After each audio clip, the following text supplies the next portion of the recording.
Chapter 1838, Fan Families Treat. I've never attended such a large family banquet before. I'm feeling quite unprepared and uncertain.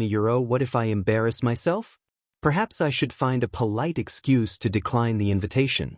We can discuss it further later. Madam Xiao, what do you think? Xiao Xian offered a reassuring smile. First, Madam Fan extended a personal invitation, so it wouldn't be wise to decline. Don't fret, they'll be by your side. And as the wife of the deputy prefect, even old Lady Fan will have to accord you some respect. What's there to fear? The Fan clan might be influential, but it's not a den of tigers. Just stick with me when the time comes. Well, Mrs. Jia couldn't refuse Xiao Xian's kindness. After some thought, she nodded with a smile. All right, they'll trust your guidance, and I hope you'll offer some advice. Don't worry. Although, I should caution you that Scribe Guan's wife might also be in attendance. Just be mentally prepared. Scribe Guan's wife? Initially unfamiliar with the term, Mrs. Jia's anxiety heightened as she pondered. Xiao Xian chuckled. It's no secret that old Lady Fan and the lady of the Fan family have never seen eye to eye with me. And Scribe Guan's wife isn't one to be underestimated either. She's not one to take being sidelined lightly. It's only natural for the Fan family to extend an invitation to her. Wasn't it obvious that he was aiming to stir up trouble and enjoy the spectacle? Mrs. Jia glanced anxiously at Xiao Xian. Indeed, Mrs. Guan was not one to be trifled with. Historically, all the scribes' wives had to cater to her whims. Those who failed to flatter her adequately or were simply not to her liking were met with disdain and ridicule. Jia Hemming had never found favor with Scribe Guan, and Mrs. Jia had been subjected to Mrs. Guan's mockery. Given Mrs. Guan's volatile nature, encountering her at the Fan family's gathering could easily lead to confrontation. Wouldn't that Xiao Xian grinned.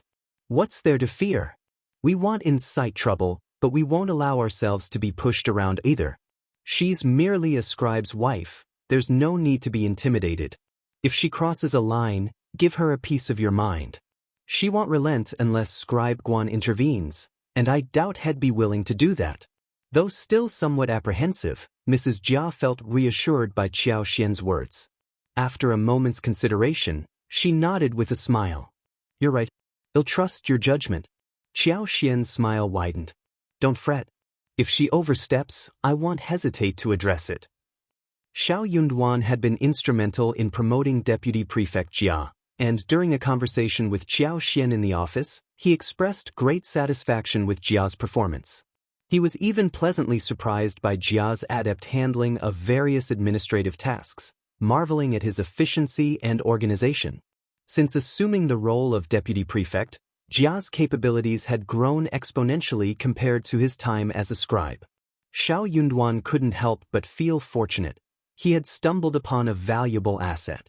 It was only natural for Xiao Xian to safeguard Mrs. Jia. They were a team, after all. Mrs. Jia felt completely reassured. With a smile, she rose and took her leave. Chapter 1839. Just what I wanted. Xiao Xian paused, a subtle smile playing on her lips. She then instructed Li Xia and Li Qiu to fetch some attire suitable for the upcoming banquet at the Fan family's residence in a couple of days. Unbeknownst to Mrs. Jia, Xiao Xian regarded the Fan family's invitation merely as an opportunity to advance her own agenda. With Xiao Yunduan having already incurred the wrath of the bandits from the three villages, Xiao Xian was eager to provoke the Fan family as well. It could potentially yield favorable results. Both Xiao Yunduan and Xiao Xian harbored suspicions that these affluent families might have clandestine dealings with the bandits. The Mei family and the Hua family appeared to adopt a neutral stance, seemingly aligning themselves with whichever faction emerged victorious. Consequently, Xiao Yunduan deemed them unworthy of serious consideration. Banditry was rampant in An's province, forcing many to engage in covert transactions for survival. This was an accepted reality. However, the deep-seated animosity the old lady of the Fan family harbored towards Xiao Yunduan and Xiao Xian raised doubts about whether she would seek to establish any form of collaboration. Xiao Yunduan's strategy involved eliminating the mountain bandits before consolidating control over An's province's local power structure. This approach would facilitate smoother execution of commands, circumventing the need for incessant clashes with influential family clans. Few things were as daunting as the prospect of dismantling one of the three mighty clans, namely the Fan clan. The Fan family likely never imagined that, in the eyes of the prefect, their reckoning loomed on the horizon. That morning, after spending some time playing with her son and attending to his needs, Xianxia entrusted him to the care of the nanny and maids. She then changed into her attire as a guest, tidied her hair, and dispatched a servant to summon Mrs. Jia. Xiaoxian's attire was resplendent, a vibrant satin gown adorned with inch-wide silver trimmings along the sleeves, collar, and lapels. Delicate begonia flowers were intricately embroidered onto the edges, complemented by a pleated white silk skirt. Her hair was styled into an elegant bun, accented by a peach-shaped red jade ornament with rubies, and adorned with diamond-shaped beaded jade hairpins at the temples. With lightly brushed eyebrows, delicately tinted cherry lips, and a complexion akin to smooth jade, her minimal makeup enhanced her clear autumn eyes and radiant smile. Each gesture exuded grace and poise befitting the prefect's wife, commanding respect without appearing domineering. Mrs. Jia, too, was attired for the occasion, donning a silver-blue embroidered gown paired with a golden hairpin, emanating an air of dignified elegance. These matching grape ornaments were a special gift from Xiaoxian to Deputy Prefect Jia upon his recent promotion, exquisitely crafted and adorned with rubies and sapphires, exuding opulent splendor. This pair of golden hairpins was valued at around 500 taels of silver, a sum far beyond Jia Hemming's means. Upon receiving the gift, the couple was taken aback. Though they couldn't ascertain its exact value, they could discern its extravagance. Mrs. Jia hesitated to accept it, considering its exorbitant worth, and suggested returning it to Xiaoxian. However, Jia Hemming insisted they retain the gift, proposing instead to express their gratitude personally by sending a gift to the East Courtyard the following day. It was the first time Mrs. Jia had adorned herself with these golden hairpins to receive guests. Despite feeling a bit anxious, Xiaoxian's compliment eased her nerves. "These golden hairpins suit you perfectly, Mrs. Jia. They enhance your appearance beautifully. I have a knack for selecting gifts." "Indeed you do." Mrs. Jia responded with a smile, feeling reassured. Unperturbed by the anticipation of the grand entrance, Xiaoxian remained unfazed. Upon their arrival at the Fan family's residence, they discovered they weren't the last to arrive, though nearly all the guests had assembled. Chapter 1840. Confrontation. Second Mrs. Fan was hosting the guests in the garden pavilion, while First Madame Fan stepped out to welcome Xiaoxian. Fan Ruyan, adorned in resplendent attire, trailed behind them, wearing a smile. First Madame Fan's expression darkened momentarily, but unable to voice her thoughts, she relented. Upon spotting Xiaoxian and Mrs. Jia, First Madame Fan warmly greeted them upon their arrival at the mansion. Though no one else noticed, Mrs. Jia caught several disdainful glances from Fan Ruyan.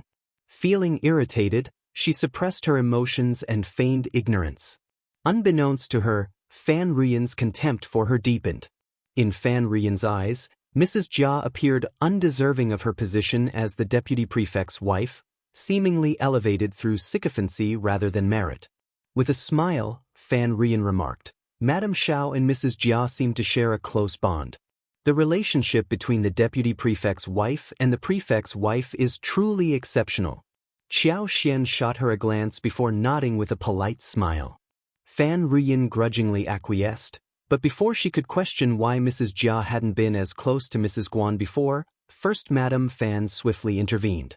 Sensing the impending negativity, First Madame Fan swiftly redirected the conversation with a smile. "Sister, are the pastries in the pastry room prepared? Could you please check for me? I'd greatly appreciate it."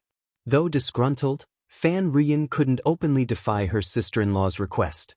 Reluctantly, she complied, casting a disdainful glance at First Madame Fan before departing.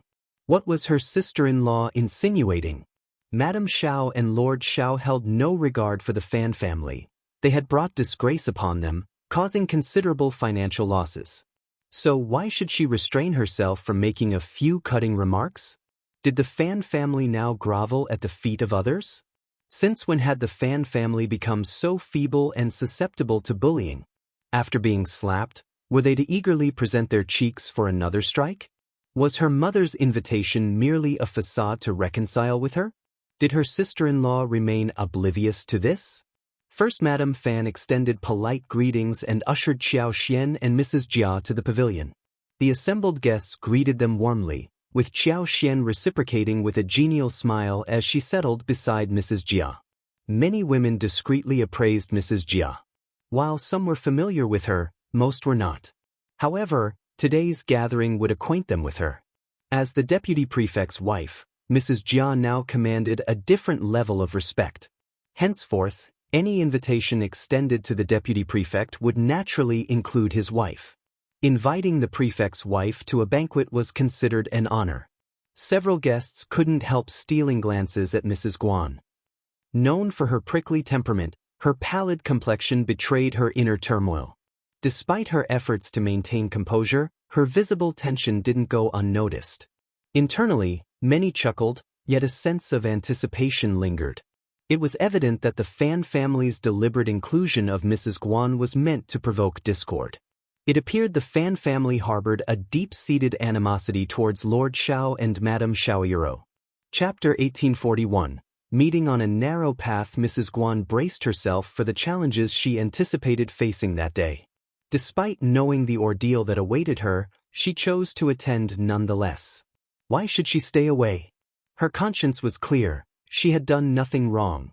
If anyone should feel ashamed or avoid confrontation, it was not her.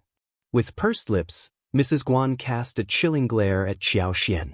Her gaze bore such intensity that it was impossible to ignore. Xianxia, however, met her gaze calmly, her expression serene, as though Mrs. Guan were no different from any other guest. Mrs. Guan's chest tightened. One thought echoed in her mind: what audacity! Why did Xianxia exude such self-righteousness? Observing this exchange, Mrs. Jia couldn't contain her satisfaction. Finally, Mrs. Guan faced repercussions. Witnessing this was immensely gratifying. The fleeting illusion dissolved as reality set in. Mrs. Guan was no longer the deputy prefect's wife, and her husband had indeed secured a promotion. Fan Rian rolled her eyes and addressed Mrs. Jia with a saccharine smile. Mrs. Jia, what a delightful surprise to have you here. Although we've never met before, today provides us with an opportunity to acquaint ourselves. You should grace us with your presence more often. It would afford us the chance to forge a deeper connection. Much like with Mrs. Guan, we're all quite familiar with each other here. Since you're a regular attendee, I'm sure you're well acquainted with Mrs. Guan, aren't you? Mrs. Guan's disdain was evident in her sneer, cutting through the air with clarity. Throughout the gathering, numerous glances exchanged conveyed subtle messages, laden with meaning or ambiguity. Feeling somewhat uneasy, Mrs. Jia sought solace in Xiaoxian's composed demeanor as she conversed with another guest, seemingly oblivious to the tension. Mustering her resolve, Mrs. Jia nodded in agreement with Fan Rian's compliment. Your kindness is greatly appreciated, Mrs. Bai. In her response, she tacitly endorsed Fan Rian's suggestion, signaling her willingness to engage more actively in social gatherings in the future. However, as Mrs. Guan contemplated Mrs. Jia's prospective interactions with the other ladies, attending lavish events, and being accorded the same respect she once enjoyed, a surge of irritation coursed through her. All of this had once been hers. Jia Hemming's efforts to curry favor with Xiao Yunduan, betraying her in the process, had led to her displacement and her husband's downfall. Mrs. Jia, whom she had scarcely acknowledged in the office, now occupied the position she once held. How could she possibly accept this? Rage simmered within Mrs. Guan, manifesting as a slight tremor in her body. She glared at Mrs. Jia with a sharp look. Fan Rian's bright smile adorned her face as she coyly covered her mouth, emitting a girlish giggle. Oh, you're far too kind. Your grace, virtue, and elegance are unmistakable. One glance is all it takes to discern that you're no ordinary woman. It's no wonder you've been blessed with such good fortune. I dare say, your luck still lies ahead of us, doesn't it? Ha! With a genial smile, Fan Rian directed her question to the assembled guests, each of whom felt compelled to respond with smiles and nods of agreement. Mrs. Guan seethed with mounting fury, her grip on her handkerchief tight enough to fray its edges. She recognized Fan Rian's deliberate provocation, yet her anger wasn't directed towards Fan Rian herself. Instead, she harbored resentment towards Xiao Xian and Mrs. Jia. Observing Mrs. Jia's uneasy demeanor and awkward response, Mrs. Guan's rage intensified. How could she have been replaced by someone like her, who lacked eloquence and social finesse? Chapter 1842. Most reasonable Mrs. Guan refrained from confronting Xiao Xian directly, yet she harbored no apprehension towards Mrs. Jia, whom she had never held in high regard. Nevertheless, she remained steadfast in her refusal to accept the situation. Fixing her gaze on Mrs. Jia, Mrs. Guan's smile turned icy. The story isn't over yet. Whether it's a blessing or not remains to be seen. With a smirk, she continued, but I must say, your attire today is quite the revelation. As the saying goes, fine feathers make fine birds. You appear remarkably presentable today, almost unrecognizable from your former self. A few ladies couldn't stifle their amusement, discreetly covering their mouths to suppress their laughter. Mrs. Guan's thinly veiled mockery of Mrs. Jia's previous modest appearance, contrasted with her current perceived arrogance, did not go unnoticed. Mrs. Jia anticipated Mrs. Guan's taunt, yet found herself at a loss for words. Responding in kind would only reflect poorly on her character, especially considering Mrs. Guan's former position of authority over her. Thus, she treaded carefully, mindful of her former boss' sensitivities and her own gentle disposition. Xiao Xian interjected, directing a pointed glance at Mrs. Guan as she spoke with a placid smile. Mrs. Guan, perhaps you're unaware, but today is a joyous occasion. As the wife of the deputy prefect, Mrs. Jia is naturally in high spirits, which reflects in her appearance. Naturally, she's inclined to dress accordingly, signaling a change from her previous status. Mrs. Jia expressed her gratitude to Xiao Xian with a nod. I often stumble over my words, but you articulate things perfectly. Empowered by Xiao Xian's support, Mrs. Jia felt emboldened to assert herself. Observing Xiao Xian's defense of Mrs. Jia, Mrs. Guan's frustration reached its boiling point. During her tenure as the deputy prefect's wife, Xiao Xian had offered her no assistance. Instead, she seemed to single her out for criticism without cause. Jealousy and irritation consumed Mrs. Guan as she spoke up. Hee, what's there to be so arrogant about?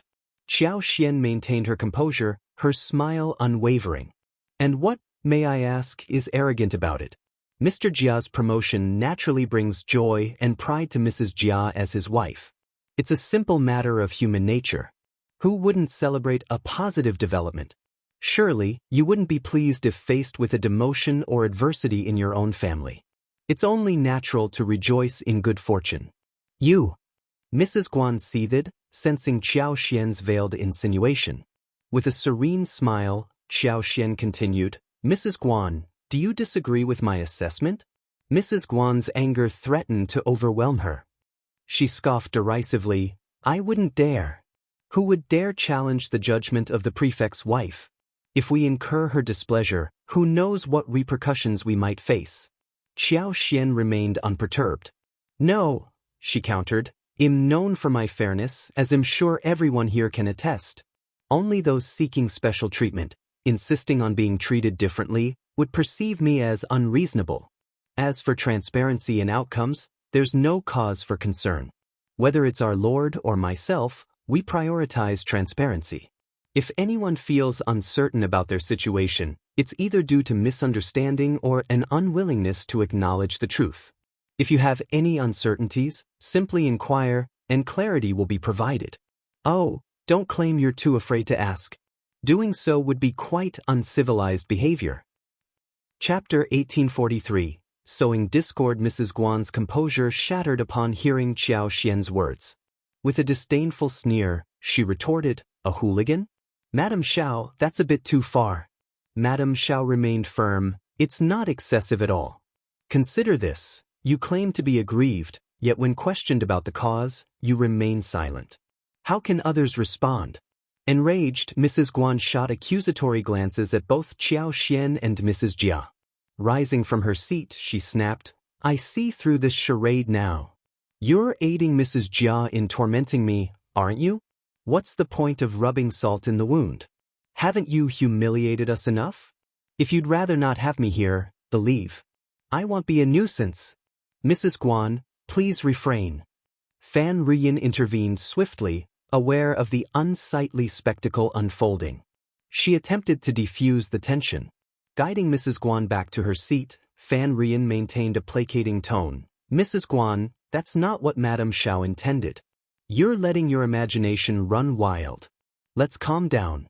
But it's undeniable that Madame Xiao is tending to Mrs. Jia exceptionally well. It's a side of her we haven't seen before. The implication hung in the air, unspoken yet keenly felt. Mrs. Guan's frustration was palpable, and her reaction was understandable. Nevertheless, voicing this sentiment would only exacerbate matters, potentially reopening old wounds. After all, Mrs. Guan's status had changed since her husband's demotion from deputy prefect. Silent exchanges among the onlookers conveyed their astonishment and discomfort. Mrs. Bai had indeed crossed a line. As the wife of the prefect, her words were unmistakably divisive. How could Madame Xiao confront this situation?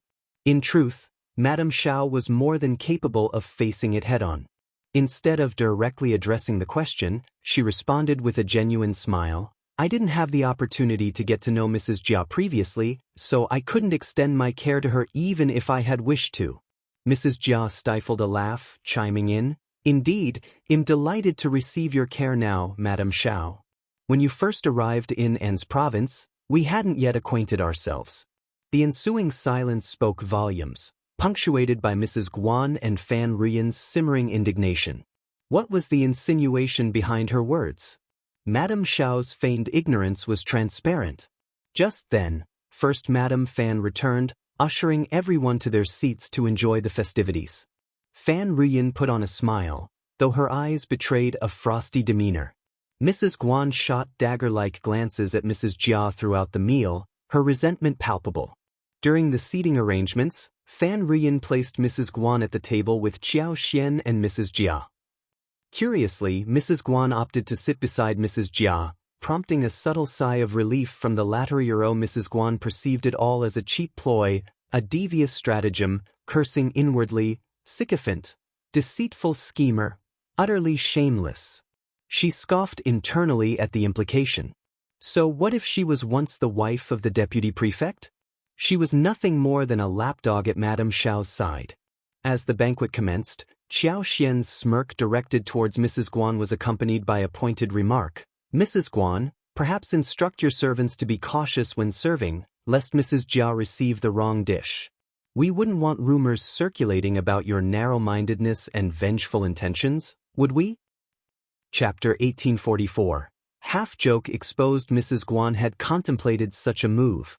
But even if it seemed obvious, she doubted Mrs. Jia would dare to retaliate. However, Xiao Xian's jesting tone gave her pause. Repeating the act would be undeniably shameless.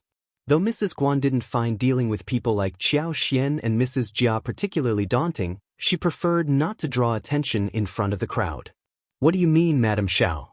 "I'm not quite following." Mrs. Guan feigned surprise, masking her true intentions with a chuckle. "My servants are quite astute. They wouldn't be so careless. Perhaps there's been a misunderstanding, Madame Xiao." Xiao Xian's smile widened. "Ah, excellent then." Fan Ruyin couldn't help but envy Mrs. Guan's composure. Madame Xiao's generosity towards Mrs. Jia, the deputy prefect's wife, is truly remarkable. It's a far cry from her treatment of the deputy prefect's previous wife. The mention of her past status as the deputy prefect's wife nearly caused Mrs. Guan to retch. Xiao Xian's nonchalant reply carried a hint of jest. "Well, there are many things you're not privy to." Fan Ruyin choked back a retort. She knew all too well. This person was endlessly vexing.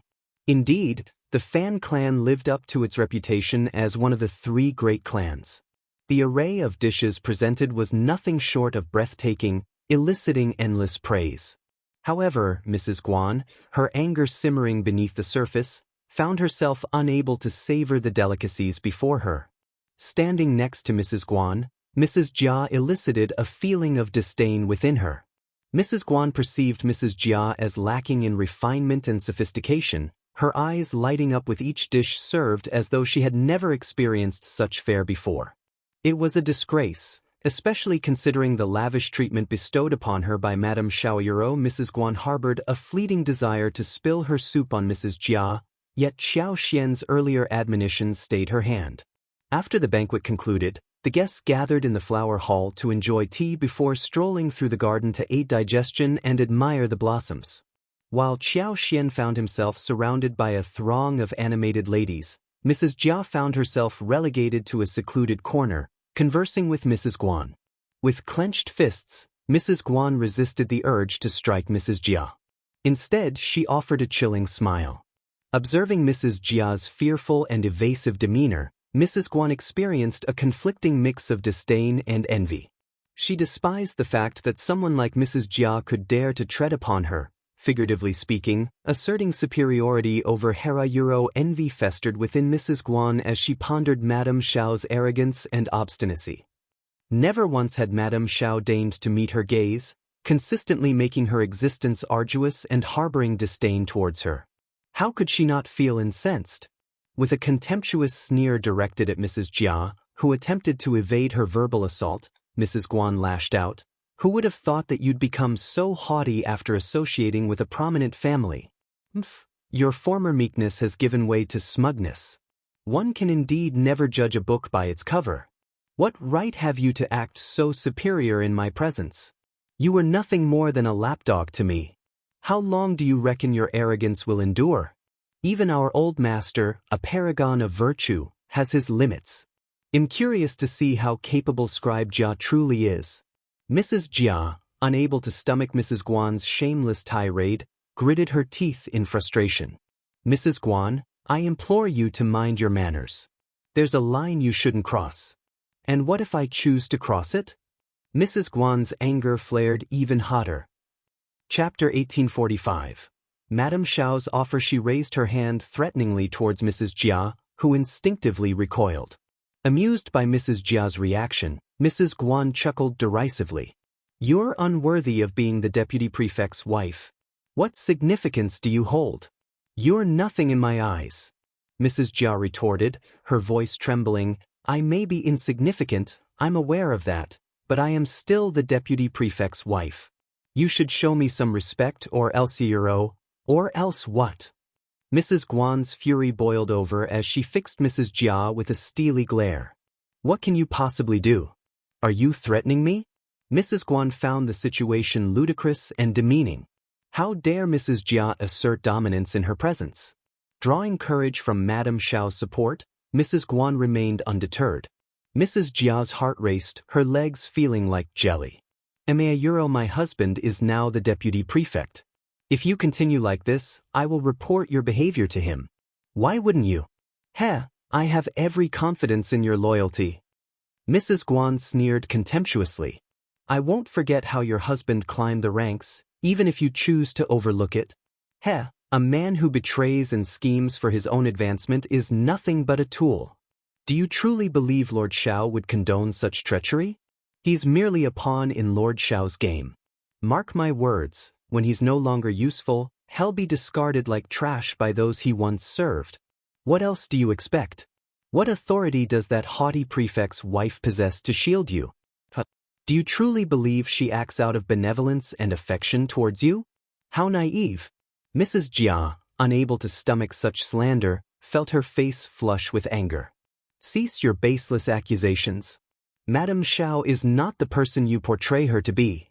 Anyone with eyes can see that since their arrival in An's province, Madame Xiao and Lord Xiao have conducted themselves with transparency and integrity. It's those accustomed to exploiting others who now resent their loss of opportunity. This is not the fault of Lord Xiao and Madame Xiao. They're working to rectify the situation. Furthermore, my husband did not betray or frame old Master Guan. Unless Mrs. Guan can provide evidence, it would be wise to refrain from spreading unfounded rumors. What will you do if an investigation is launched?" Mrs. Jia believed she was offering a gentle reminder, but Mrs. Guan interpreted it as a threat. The former meek woman, who once cowered in his presence, now revealed a sharp and resolute side. She dared to insult her. Mrs. Guan felt herself on the verge of losing control. Indeed, power wielded its influence, emboldening individuals to act more assertively. Mrs. Guan couldn't stand the sight of Mrs. Jia's countenance. She yearned to deliver a resounding slap, reducing her to her knees, begging for clemency. Yet she retained a semblance of rationality. While she entertained such thoughts, she knew better than to act upon them. Today's gathering boasted a sizable audience. If she, the wife of a mere scribe, were to strike the deputy prefect's wife, she'd become a laughingstock, perceived as a sore loser. As for Madame Xiao, she possessed leverage, undoubtedly poised to exploit it for maximum effect. Chapter 1846. Why should she compensate? Are you attempting to intimidate me? Mrs. Guan sneered, her tone dripping with disdain. Who do you think you are? How dare you threaten me? You want proof? Fine, I'll provide it. Without hesitation, Mrs. Guan removed the jade bracelet from her wrist before Mrs. Jia's bewildered gaze. Brandishing it before her, she released her grip, allowing the bracelet to plummet to the ground, shattering into 3 pieces. Mrs. Jia's eyes widened in astonishment. Mrs. Guan's sneer deepened. You've broken my bracelet, a piece valued at 400 taels of silver. Mrs. Jia, are you prepared to compensate me with silver or an equivalent bracelet? The emerald green bracelet emitted a soft, ethereal glow, undoubtedly fetching a hefty sum. Even if its value didn't quite reach 400 taels of silver, it easily exceeded 200 taels euro, an indisputably pricey item. But Mrs. Jia couldn't possibly afford such a sum, whether it be 200 or 400 taels. Moreover, why should she compensate at all? Mrs. Jia and her attendant were dumbfounded by Mrs. Guan's audacity. It's you, me? Mrs. Guan scoffed. Do you truly believe I deliberately discarded such a valuable piece of jewelry? Preposterous. It's blatantly obvious. Who would believe such nonsense? Just because you're the wife of the deputy prefect, don't presume you can freely distort the truth and besmirch others' reputations. As Fan Ruyan and her companions enjoyed the flowers, they overheard the confrontation. Stepping forward with a genial smile, Fan Ruyan interjected, Mrs. Guan and Mrs. Jia, you seem quite engrossed in conversation. What's the topic of discussion? Mrs. Guan sneered, wasting no time in recounting the incident. Mrs. Bai, perhaps you can offer your judgment to after presenting her version of events, she demanded. Shouldn't Mrs. Jia apologize and compensate? This isn't how one should treat others, is it? Mrs. Jia, on the verge of tears, protested, I didn't do it. I didn't lay a hand on her bracelet. How could I have broken it? She must have done it herself. Mrs. Guan's sneer persisted. Fan Ruyan maintained a composed smile. But that contradicts Mrs. Guan's account. Furthermore, why would Mrs. Guan break her own bracelet? It's clearly of considerable value. Mrs. Jia, Deputy Prefect Jia's finances have improved. Affording the compensation shouldn't be an issue for you. Another lady chimed in, smiling, I find it hard to believe that Mrs. Guan would harm herself just to frame Mrs. Jia. Mrs. Jia can't simply deny responsibility to avoid compensation. That's absolutely right, this is blatant bullying. Mrs. Guan felt a surge of satisfaction as she pressured Mrs. Jia into offering an apology. Fan Ruyan maintained her composure as she spoke. Mrs. Jia may now hold the position of deputy prefect's wife, but that doesn't justify unreasonable behavior. You've undergone quite the transformation, Mrs. Guan. I've encountered you once or twice before, and you're markedly different now. Ever since assuming the role of the deputy prefect's wife, you've exhibited a newfound assertiveness. There's nothing you wouldn't dare to do. Even if you dare to act, you must take responsibility for your actions. Mrs. Guan sneered triumphantly. Exactly. You dare to act, yet refuse to accept accountability? I'm well aware of the grudge you've held against me for some time now, and now you've seized upon an opportunity. If it were any other matter, it might be overlooked. However, This bracelet holds sentimental value for me and is quite valuable. Given our family's financial situation, we can ill afford such losses. Even if you attempt to intimidate me, I have no choice but to speak the truth. Chapter 1847. Each opinion. Mrs. Jia seethed with fury. You're twisting the truth. Never had Mrs. Jia imagined she'd face such brazen accusations. Yet, upon reflection, she couldn't deny the logic behind them. She had been painted as despicable and vengeful, unjustly maligned. With Fan Ruyan and the others seemingly aligning against her, Mrs. Jia felt utterly perplexed and cornered. Refusing to concede to false allegations, Mrs. Jia declared, I will never confess to a crime I didn't commit. I wouldn't even deign to approach Mrs. Guan, let alone harm her or her belongings. If you insist it's me, then she lacks evidence. Let's seek resolution from Madame Xiao.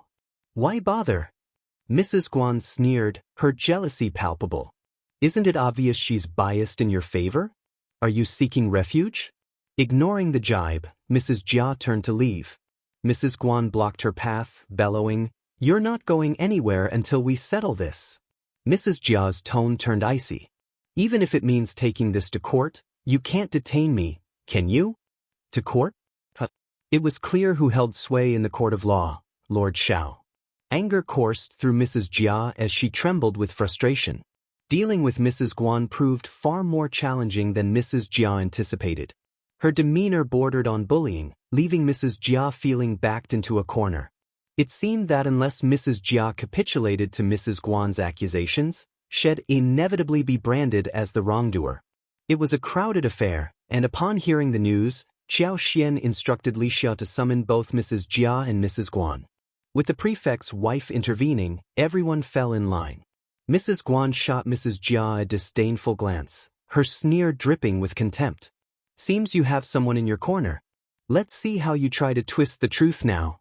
Aware of Xiao Xian's staunch support for Mrs. Jia and their ongoing feud, onlookers began to cast speculative glances at Mrs. Jia. Sympathy naturally gravitated towards the underdog. Since Xiao Yunduan's arrival in An's province, his decisive and efficient leadership had compelled these entrenched family clans to relinquish their unwarranted privileges. While they may not have been entirely swayed by the prefect, they certainly had to heed his directives. The same held true for Xiao Xian. Seeing Mrs. Guan embroiled in trouble, pity welled up among the onlookers. Deep down, bias crept in as some silently pinned the blame on Mrs. Jia. After all, it wasn't entirely inconceivable for Mrs. Jia to have broken Mrs. Guan's bracelet euro when they convened before Xiao Xian. Mrs. Guan wasted no time in presenting her side of the story. She asserted that Mrs. Jia had shattered her bracelet during their altercation, yet adamantly denied any culpability. With a mocking tone, she addressed Xiao Xian, I understand your protective stance towards her, Madame Xiao, but I fear my words may fall on deaf ears. Nonetheless, I must speak my truth. Mrs. Jia seethed with frustration. Madame Xiao, I didn't even come into contact with her, let alone her bracelet. Mrs. Guan is fabricating this entire ordeal. Shiro, not only was Mrs. Guan falsely accusing her, but she was also dragging Xiao Xian into the fray. Unless Xiao Xian chose to compensate Mrs. Guan, Mrs. Jia faced the looming threat of biased judgment. Regret gnawed at Mrs. Jia. She had sensed Mrs. Guan's ill intentions all along. Why had she agreed to meet with her alone? Even if she insisted on going solo, she could have opted out. Mrs. Guan's face contorted with resentment as she sneered incessantly, masking her true feelings of powerlessness beneath a facade of apparent suffering. Chapter 1848. Venting anger in the midst of the tense exchange, Xiao Xian found herself caught in the crossfire of accusations. Maintaining her composure, Xiao Xian intervened calmly, You both hold differing perspectives. Was there anyone else present to witness the incident? No, Mrs. Guan responded bluntly, without a moment's hesitation. The absence of a third party only reveals her true nature.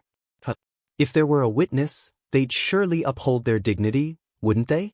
Mrs. Jia's eyes widened. Was Mrs. Guan indirectly insinuating something about her? It seemed everything was spiraling because of her.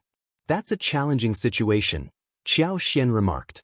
The absence of a third party means lack of evidence, rendering both your accounts inconclusive. Fan Ruyin interjected with a smile. It seems you might be exhibiting some bias, Madame Xiao. One can't help but understand Mrs. Guan's skepticism. After all, Lord Xiao's reputation as an upright public official is widely known. But are you trying to cover something up? Qiao Xian's smile remained enigmatic.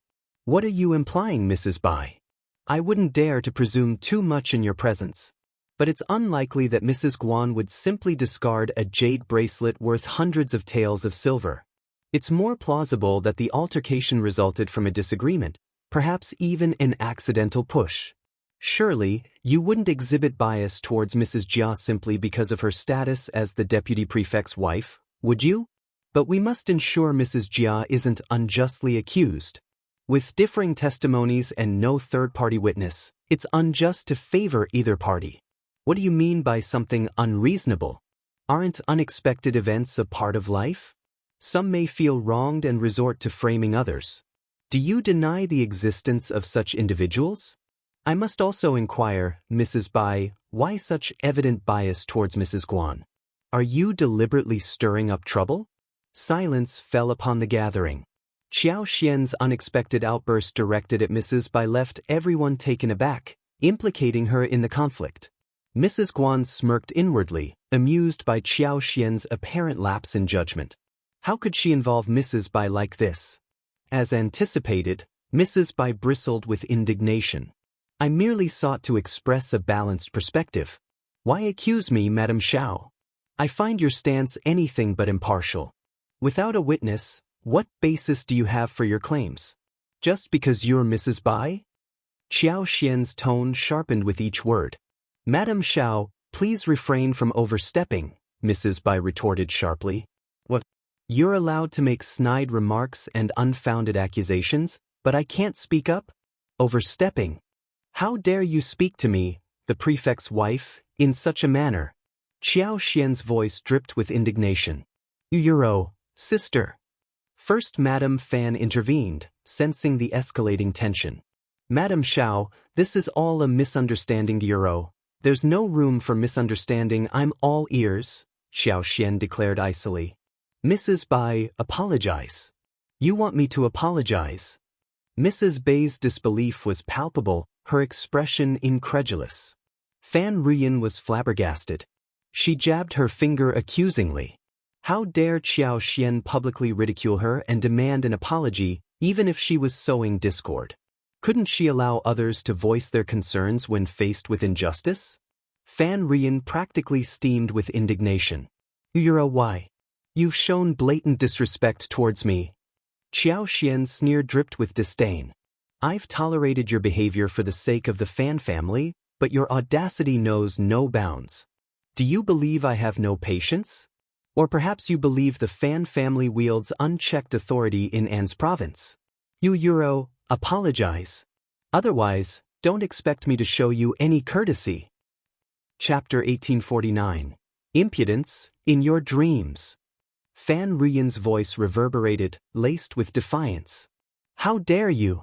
A collective gasp swept through the room as everyone held their breath, their hearts quivering with tension. It was evident to all present that Fan Ruyin had crossed a linea. The altercation was none of her concern. She could have simply observed from the sidelines. Instead, she chose to instigate trouble.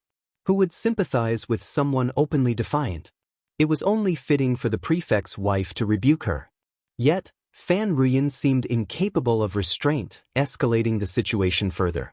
Was she eager to hand her adversaries ammunition against her? This was an unexpected turn of events. Those anticipating embarrassment for Fan Ruyin found themselves pleasantly superseded while many were eager spectators of the unfolding drama, their satisfaction outweighing any concern for the parties involved. First Madame Fan harbored no fondness for the prefect's wife, but her disdain for her sister-in-law ran deeper still. Exchanging a knowing glance with second Mrs. Fan, she rose to defuse the tension. Madame Xiao, my sister is known for her forthright nature. She did not intend any disrespect towards you. Please forgive her. Sister, please refrain. Let's not exacerbate the situation with rash behavior. Yes, Let's focus on Mrs. Guan and Mrs. Jia's matter. Mrs. Guan's satisfaction was palpable. She relished the prospect of Xianxia and the Fan family amplifying the dispute. I am in no rush, nor do I seek retribution against Mrs. Bai. First Madame Fan and second Mrs. Fan seethed with anger, eager to silence Mrs. Guan. Her words played right into Fan Rian's hands, yet Xianxia remained unfazed. Mrs. Bai, are you behaving like a child? How dare you speak rudely and spout nonsense before me? Must I endure the Fan family's brashness and allow you to demean me? Fan Rian, I am not obliged to tolerate your insolence. Apologize sincerely and refrain from such behavior in the future. That will resolve this matter. Other Wiziro, Fan Rian was on the verge of losing her composure. Her sister-in-law's attempts to intervene fell on deaf ears. Otherwise, what? What do you intend to do? This is the Fan family. Do you think you can bully us too? First Madame Fan, second Mrs. Fan, did you hear that? The Fan family truly holds sway here. They aren't just forthright, they're domineering. Xianxia, teach her a lesson. Understood, madam. Before anyone could react, Xianxia advanced and delivered a resounding slap to Fan Rian's face. The room fell into stunned silence as everyone processed the unexpected turn of events. Pa! Another sharp slap resounded as Xianxia struck Fan Rian's other cheek. Ah! Fan Rian's shriek pierced the air as she lunged at Xianxia, consumed by fury. How dare you strike me? First Madame Fan and second Mrs. Fan rushed to restrain her, urging her to calm down. No. Stay composed. Someone come quickly. Release me. Fan Rian's arrogance was well known, as was her propensity for openly clashing with her sister-in-laws. However, owing to her mother's favoritism, she typically emerged victorious regardless of the circumstances. Years of such dynamics had shaped her into a particular kind of individual. Xiaoxian's words had ignited a simmering rage within her, and the two slaps had pushed her beyond rationality. Her cheeks burned with humiliation, her mind ablaze with fury. She was consumed by an overwhelming desire for retaliation. Even the prefect's wife could not degrade her in such a manner. Chapter 1850. Impulse. Fan Rian writhed in resistance, her gaze fixed on Xiaoxian with defiance. Xiaoxian's voice sliced through the tension, cold and unyielding. Apologize. How dare you glare at me? Do you intend to strike me? Release her and let her offer her apology. But they couldn't simply release her. First Madame Fan instructed someone to escort Fan Rian away, but Xiaoxian intervened. Halt! Fan Rian will not depart until she has extended her apology. How dare you? Do you show no regard for me, the prefect's wife? First Madame Fan faltered. Madame Xiaoiro, her sister-in-law, had long been accustomed to having her way. Previously, the prefect's wife held little sway in her presence. Therefore, in a reflexive attempt to prevent any further embarrassment to the Fan family, First Madame Fan sought to diffuse the situation by attending to her sister-in-law's needs, disregarding any potential offense to the prefect's wife. However, while she chose to overlook it, Xiaoxian did not. Xiaoxian had heard of the treatment received by previous prefects' spouses in An's province. She felt both incredulous and disheartened. Those dispatched here for administrative duties lacked influential connections. They were compelled to rely on the local elite families. Even if they suffered hidden injustices, they could do naught but endure. However, she couldn't let such an incident pass unchallenged. Release her. Xiaoxian's command sliced through the tension like a blade. The two maids, already apprehensive of their mistress, trembled under Xiaoxian's stern rebuke. They relinquished their hold, allowing Fan Rian to break free and rush toward Xiaoxian. In the midst of gasps and murmurs from the onlookers, Xiaoxian raised an imperious hand. With a frigid gaze fixed on her, Fan Rian's arm froze midair. The sight of Xiaoxian's icy composure instilled a sudden fear in her, halting the intended strike. Caught between impulse and apprehension, Fan Rian hesitated. She couldn't bring herself to carry out the slap, knowing the repercussions of assaulting the prefect's wife in public. Even her own mother's intervention would be futile if such a scene unfolded. The prefect's wife might demand an apology or even imprisonment. Fan Ruyan's arm remained rigid, neither moving forward nor retreating. She stood frozen in embarrassment and apprehension. Xianxia, unmoved by the spectacle, remarked coldly, "Mrs. Bai, you certainly are remarkable." First Madame Fan intervened swiftly, restraining Fan Ruyan and coaxing her to lower her hand. She recognized the folly of her impulsive action, which only served to compound her embarrassment. "Madame Xiao, please understand. It was a momentary lapse of judgment." Thankfully, she regained her senses promptly. "Please forgive her, Madame Xiao." "Sister, offer your apology to Madame Xiao." Apologizing was inevitable at this point. Her impulsive behavior had not only harmed herself but also brought disgrace upon others. First Madame Fan wished she could give her sister-in-law a sound scolding as well. Xianxia regarded them with contempt, sneering disdainfully. The Fan family, one of the most prominent in An's province, who wouldn't be eager to curry favor with you. Apologize? I am not worthy of such grace. Mrs. Jia, let us depart. We wouldn't want the Fan family to lament our departure and accuse us of theft. Yes, Madame Xiao. Chapter 1851. Reprimand. Aya, please reconsider. First Madame Fan and second Mrs. Fan couldn't bear to see Xianxia walk away like this. With so many eyes upon them, Fan Ruyan's refusal to apologize only worsened matters. If Madame Xiao sought retribution, it could spell trouble for their family. Sister, a sincere apology is in order. We acknowledge our mistake. Madame Xiao, we implore you to grant the Fan family a chance to make amends. Please show mercy, Madame Xiao. The two madams of the Fan family were visibly distressed. With every plea for leniency, they cast pleading glances at Fan Ruyan, silently urging her to make amends swiftly. Fan Ruyan clenched her fists, her face flushing with embarrassment and frustration. She had never felt so humiliated. Apologizing was not in her nature, especially not in front of such a crowd. But she understood the necessity of swallowing her pride in this moment to spare her family from further disgrace. Madame Xiao was notoriously vindictive, and provoking her further would only invite disaster. As she prepared to swallow her pride and issue an apology, Mrs. Guan, who had remained silent until now, interjected, "Madame Xiao, let's not escalate this any further. You're well aware of your influence. There's no need to assert dominance at every turn. This is about a bracelet, isn't it? Dragging innocent parties like Mrs. Bai into this only complicates matters. Are you attempting to manipulate the situation to your advantage, perhaps implicating Mrs. Jia? It's a cunning move, I must admit. Your strategic acumen is truly remarkable." Fan Ruyan adamantly refused to apologize to Xianxia. Instead, her eyes flashed with defiance as she retorted, "I agree. We've yet to unravel the mystery of the bracelet. Are you just going to ignore it? Enough." Xiaoxian's voice cut through the tension. "Your disrespect towards me won't go unnoticed. With all these witnesses, are you attempting to deceive or manipulate the truth? I may not hold much sway, but I won't be bullied so easily. Today's events demand seriousness. My position as the prefect's wife is at stake." Turning his gaze to Mrs. Guan, Xiaoxian's tone turned icy. Your peculiar manner of speaking betrays your arrogance. I find Mrs. Jia far more reliable than you. Why the rush? We must delve deeper into your intentions. If you doubt our Lord's judgment, feel free to appeal to the higher court, unimpeded. Why the hesitation? It's intriguing. You seem eager to dismiss this without evidence or witnesses.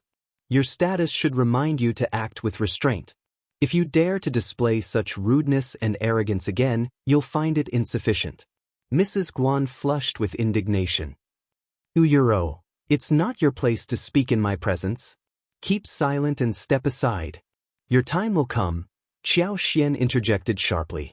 Any further utterance from you will result in the same treatment.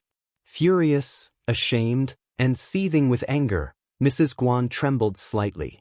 But she dared not voice another word. If even Fan Ruyan could be struck, she stood no chance. To face such humiliation would be futile.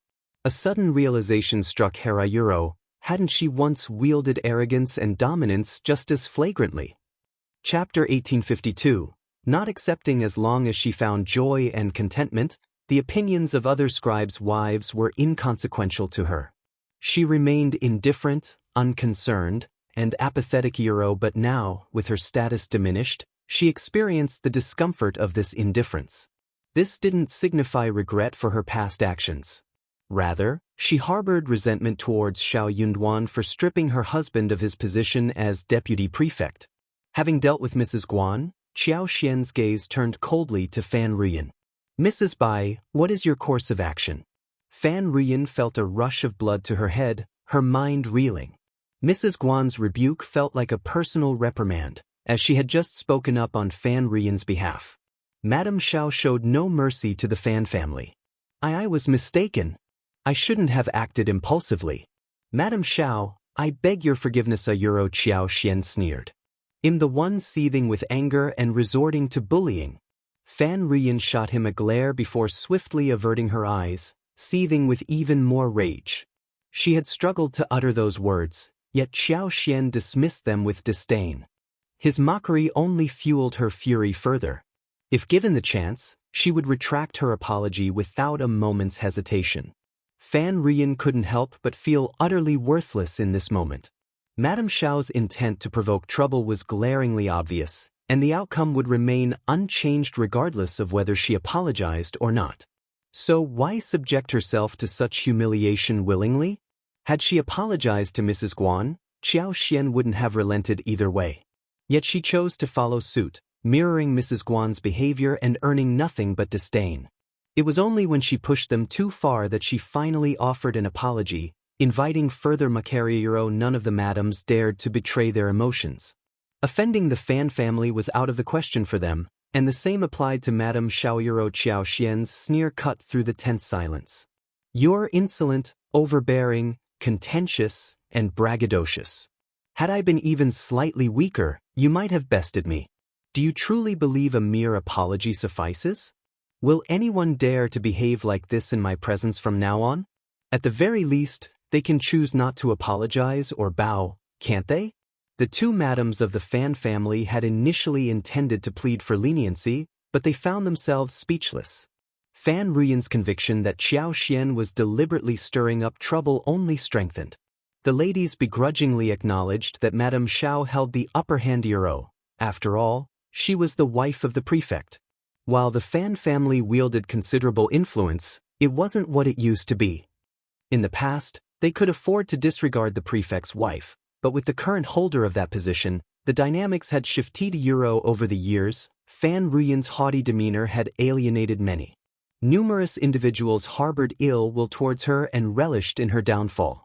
Though they didn't vocalize their satisfaction, their expressions betrayed their sentiments.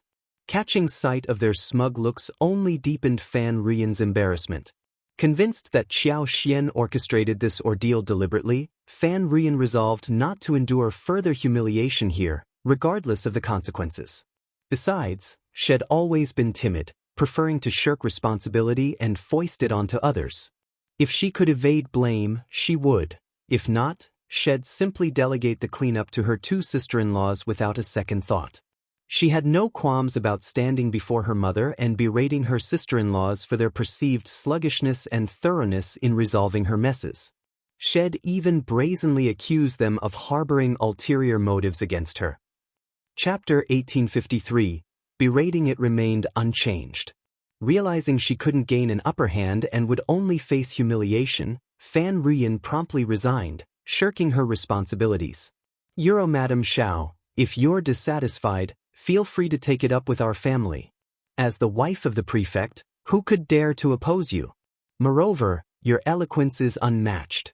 With those words, Fan Ruyan turned on her heels and stormed off. The two madams of the Fan family exchanged glances, their faces draining of color, their expressions contorting into a mixture of rage and disgust. Their sister-in-law's penchant for stirring up trouble had resurfaced once more, leaving them to deal with the aftermath. Dealing with other matters was one thing. After all, there was hardly anything in N's province that the Fan family couldn't handle. But tangling with the prefect's wife? That was an entirely different matter. Madame Xiao, the Fan family undeniably holds great influence in N's province. Their power is unquestionable.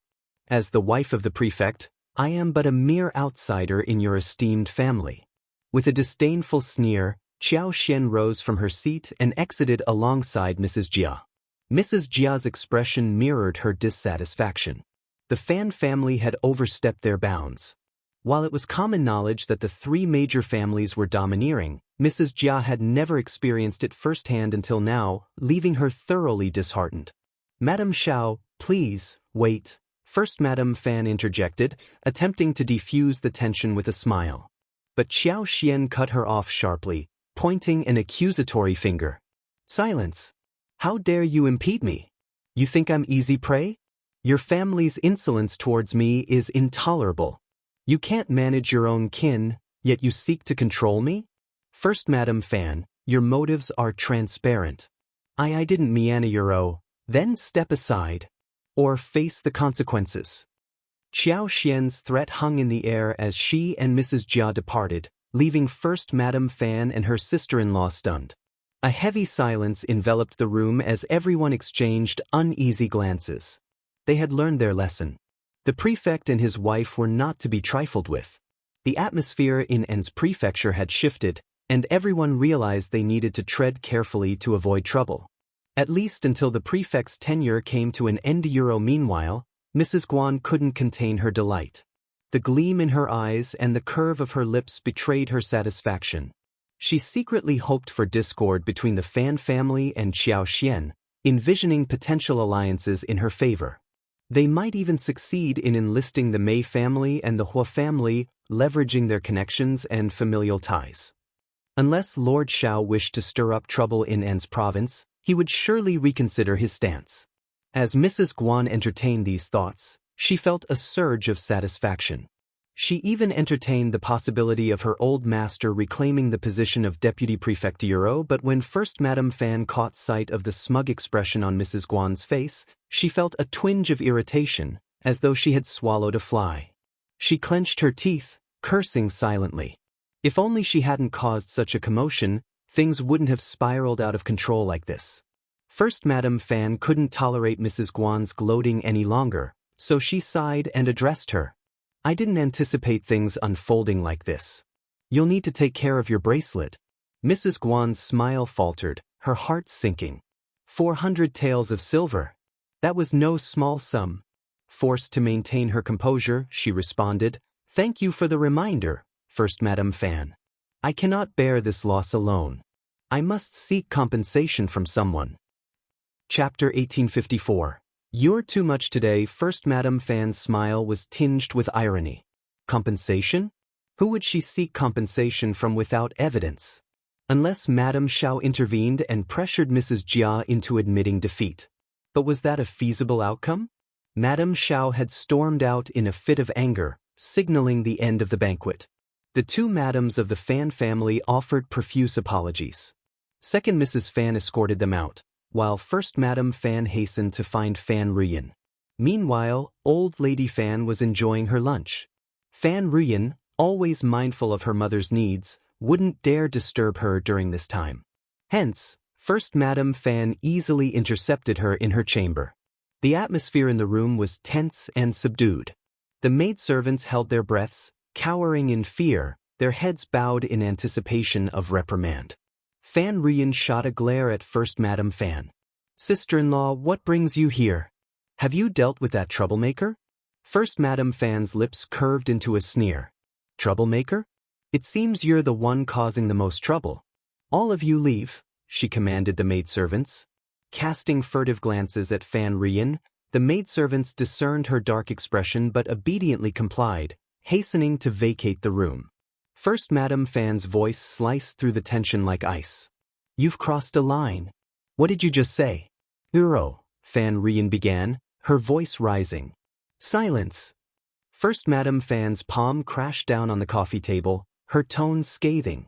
"Fan Ruyan, you are a member of the Fan family, show some restraint. If you're capable of causing trouble, then resolve it yourself. I owe you nothing. I'll clean up your mess when we return. I've had enough of your antics. Any mishap today will spell disaster for the Fan family. Are you oblivious to that fact?" And what noble intentions does Mrs. Guan harbor? Her husband faltered due to his own shortcomings, and now she seeks to stir up trouble without cause. What's your stake in this? What makes you so special? Now that things have soured, you plan to abandon ship, leaving the fallout for me and second sister-in-law to handle? Your scheme is quite cunning. Euro, Fan Rian stammered, her eyes wide with disbelief, her breaths coming in ragged gasps. She struggled to formulate a response, taken aback by her sister-in-law's audacity. First Madame Fan relished the shock on Fan Rian's face. Let me make this clear. I want to assist you in resolving this mess today. Go apologize to Madame Xiao. And make sure you do it with genuine humility and sincerity. Don't forget, you're meant to beg for forgiveness, not disgust her. Shut up. Fan Rian's scream reverberated, her chest heaving with emotion. How dare you speak to me like that? Why wouldn't I? First Madame Fan's voice remained cold and composed. I'm your sister-in-law and the senior daughter-in-law of the Fan family. You've implicated the entire family, so why shouldn't I hold you accountable? Fan Rian, Euro in theory, this response seemed justified, but to Fan Rian, it felt like a scathing rebuke. She seethed with anger, struggling to find a rebuttal. As she opened her mouth to retaliate, she realized she couldn't articulate the pent-up frustration and hurt within her. A pang of anguish pierced her heart, and a sense of injustice washed over her. Euro, you always pretend to be righteous and virtuous, but I never imagined you harbored such thoughts. I see now. You've despised me all along, eager to rid me from this household. But this is my family too. My mother wanted me to stay. Who are you to look down on me? You think you can control me? No chance. With tears streaming down her cheeks, Fan Rian sniffled and wiped her eyes. Turning on her heels, she fled straight to Old Lady Fan's quarters. Chapter 1855. Let her sue. First Madame Fan's lips curved into a cold smile as she leisurely sipped her tea.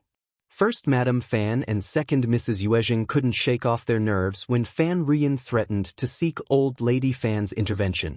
They dreaded the prospect of having to bow their heads, no matter how unjust they felt, fearing that Fan Rian would escalate the matter to Old Lady Fan. Yet today, First Madame Fan chose to disregard it, showing a remarkable indifference. She was free to act as she pleased. Madame Lady Qiao had endured years of grievances. Could she be expected to endure them indefinitely? Old Lady Fan was still robust and healthy, potentially living for another decade or even two. But Madame Lady Qiao refused to tolerate this suffering any longer. It was time to confront the situation head-on and chart a new course for herself. From now on, whoever instigated trouble would be responsible for resolving it. After draining her tea, First Madame Fan received Old Lady Fan's invitation. She offered a polite smile. I'll be there shortly. Please wait for me. Before seeking out Fan Rian, she had dispatched someone to summon the two patriarchs back. She intended to address the issue in their presence. Both of the Fan family's patriarchs were present at the shop when they received word of an urgent matter at home. Without hesitation, they hastened back to the residence. Accompanied by First Madame Fan and Second Mrs. Fan, they proceeded to Old Lady Fan's chambers. Fan Rian had been nestled in Old Lady Fan's embrace, her tears flowing freely, eliciting a pang of sympathy from the elderly matriarch. Angrily awaiting First Madame Fan's arrival, she expected retribution for her grievances. Yet, to her surprise, no one responded to her calls, despite repeating them 3 or 4 times. Exhausted from her tearful ordeal, Fan Rian's eyes were now bloodshot as she cast a venomous glare at First Madame Fan upon her entrance. Meanwhile, Old Lady Fan's fury reached a boiling point as she scolded, "Your temper is intolerable. You're meant to be the matriarch of this household, yet I can't even summon you. This is unacceptable." The first Old Master Fan was taken aback. "Mother, what's happened? Have the audacity to ask. Inquire about your daughter-in-law's actions." Old Lady Fan bellowed furiously. "Kneel." First Madame Fan's lip curled into a disdainful sneer. "Is it not excessive to show such bias? Listen. Old Lady Fan's voice trembled with emotion. "Observe closely, she's on the verge of rebellion." First Madam Fan's voice rang out, determined and resolute. Old Lady Fan, you must hear me out. If you refuse to listen and insist on blaming me, believing I'm faultless and never at fault, then why don't we part ways? I won't dare to intervene in any family matters anymore. What did you just say? Elder sister-in-law? You're defying authority. Euro chaos reigned within the Fan clan. Amidst the turmoil, Fan Rian's tears flowed anew, a sense of injustice overwhelming her. She lamented her plight, bemoaning how her mother had kept her at home out of love and filial piety, only for her to become a target of scorn and unwanted trouble. Old Lady Fan seethed with fury at her eldest daughter-in-law's insubordination. Instead of humbling herself and seeking forgiveness, she brazenly suggested a split. It was outright rebellion, further compounded by her incessant shouts and rebukes. First Madam Fan couldn't hold back her tears, recalling the years of grievances she endured. Second Mrs. Fan, initially inclined to reason with her, found herself overwhelmed with empathy, sharing in her sorrow. The two patriarchs of the Fan family attempted to intervene, but found themselves at a loss for words, wishing they had more mouths to speak with. They were exhausted and overwhelmed. In times past, such a situation had never arisen. First Madam Fan and Second Mrs. Fan would capitulate, bowing their heads in submission, offering apologies and assurances. Once Old Lady Fan had finished reprimanding them, she would show mercy and extend forgiveness, bringing an end to the ordeal. Chapter 1856. Fainted this time, First Madam Fan and Second Mrs. Fan clenched their jaws, refusing to offer apologies. Surrendering now would mean a lifetime of submission. Old Lady Fan, unaccustomed to such defiance, was profoundly affected by their refusal. So consumed with rage was she that she collapsed before she could regain her breath. The room descended into chaos once more. Mother! Mother! Help! Mother! Someone! We need help! Fetch a doctor! Fan Ruyan shook Madame Lady Qiao and cried out, Mother! Then, without a second thought, she turned towards First Madam Fan and slapped her across the face. This is all because of you. First Madam Fan seized her hand and retaliated with a fierce slap, causing Fan Ruyan to recoil in pain. She pointed accusingly. Enough. If you hadn't caused trouble, none of this would have happened. You show no remorse and only grow more insolent. Take a good look at yourself. Tears streamed down Fan Ruyan's cheeks. Elder brother, second brother, are you going to stand idly by while I'm treated like this? Are you failing Mother? You're the one who provoked Mother to this point, yet you have the audacity to shed tears? Not content with provoking Mother, you've also incited your brothers? Fan Ruyan, you've caused utter chaos. Uro, enough arguing. First Old Master Fan's voice trembled with distress. With a stern expression, he added, Mother is in this state, and yet you're still bickering. If anyone persists in arguing, leave this room. First Madam Fan fell silent, heeding her father-in-law's words. However, Fan Ruyan couldn't shake the feeling that despite not being singled out by name, her elder brother's admonishment was directed at her. He had never reprimanded her like this before. In the past, he would have comforted her long ago. Feeling a surge of resentment and sorrow, Fan Ruyan ceased her protests but remained seated, tears still streaming down her cheeks. First Old Master Fan's distress deepened at the sight. He called out twice for her to stop crying, but Fan Ruyan ignored him, her sobbing unabated. Furrowing his brow, First Old Master Fan grew increasingly frustrated. She wasn't a young teenager but a woman in her 30s. What reason did she have to cry? The doctor would arrive soon, but she refused to leave, making it difficult for others to attend to her. First Madam Fan's words cut through the air with icy precision. You'll cry too when the doctor arrives. Let everyone witness how the lady of the Fan family appears when she sheds tears. Fan Ruyan's tears ceased, replaced by a glare fixed on First Madam Fan. Thankfully, Old Lady Fan's fainting spell was merely due to a temporary lack of blood flow. The doctor administered medication to cool her system and alleviate liver discomfort, advising her to maintain a light diet and avoid anger. With his instructions given, he took his leave. A collective sigh of relief filled the room. Upon regaining consciousness, Old Lady Fan cast a piercing gaze at first Madame Fan and second Mrs. Yuezheng. First Old Master Fan, seeking to console her, inquired about the day's events. His inquiry only served to reignite Old Lady Fan's ire. She rebuked him for his lack of filial piety, questioning why he would bother to ask. Shouldn't he be focusing on teaching first Madame Fan a lesson and compelling her to kneel and apologize? Furthermore, his second son's wife was not to be spared either. It was high time she faced consequences too. First Madame Fan's demeanor turned grave. Mother, if we don't explain today's events, it will spell trouble for the entire Fan family. Are you certain you don't wish to hear it? The two patriarchs of the Fan family were taken aback by the gravity of the situation. Chapter 1857.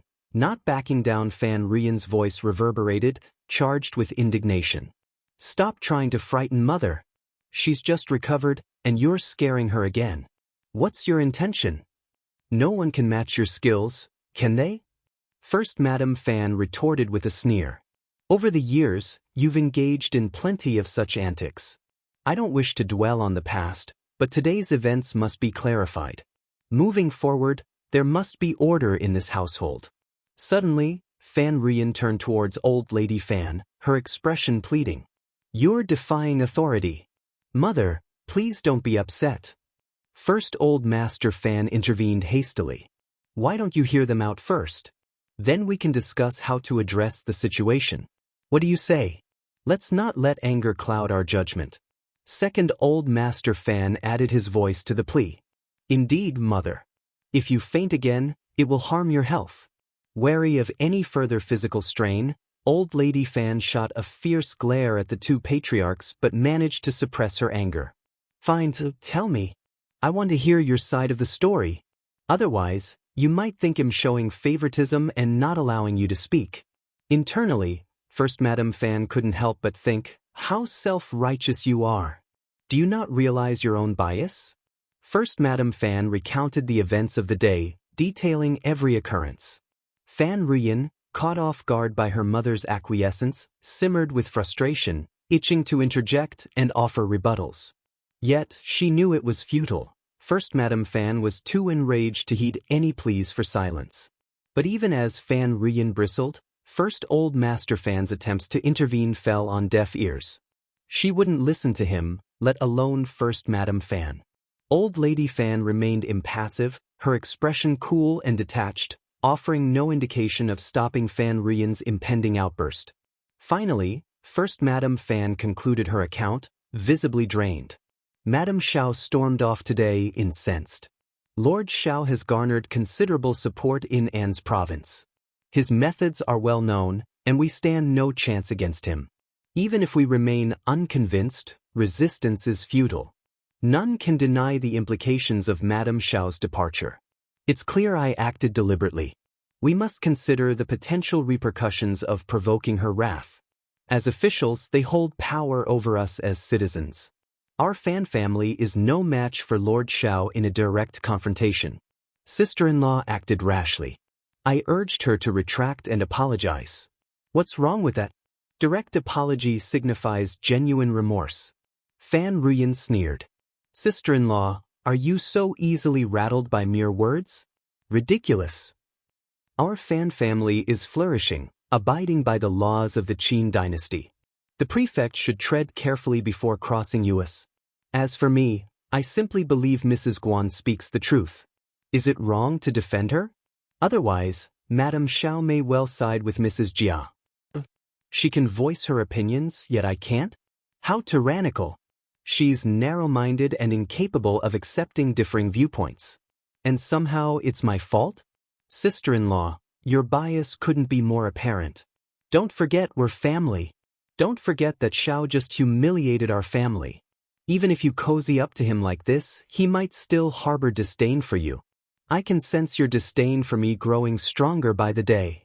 First Madame Fan was left speechless. She felt a surge of both anger and anxiety. She hadn't anticipated her sister-in-law's obstinance. She could twist the truth so convincingly, painting herself as the defender of the Fan family while portraying First Madame Fan as the betrayer. Chapter 1858. Confounded first Old Master Fan and the others were left utterly speechless. The two patriarchs of the Fan family had no grievances about their detention in the prefect's office. Even if they did, they dared not voice them. After all, Lord Xiao was aware of their situation. Though the fine of 1,000 taels of silver was burdensome, they didn't dare to protest. Their sister shouldn't have provoked Madame Xiao like Theta Euro. What's the point? The Fan family had ample goods to sell, and they were already busy enough. If officials kept hindering their work with constant scrutiny, their stock would pile up in the warehouses, risking spoilage. The Fan family couldn't afford such losses. First Old Master Fan couldn't help but chide Fan Ruyan, feeling she was being stubborn for no reason. There was nothing to gain from angering Madame Xiaoyuro. Second Old Master Fan echoed his sentiments. Second Mrs. Fan secretly concurred with her husband's assessment. Fan Ruyan, seething with anger, launched into another tirade, accusing them of looking down on her and plotting to exile her. The siblings and sister-in-law found themselves embroiled in yet another heated argument. Old Lady Fan, incensed by her daughters-in-law's defiance, cared not for right or wrong.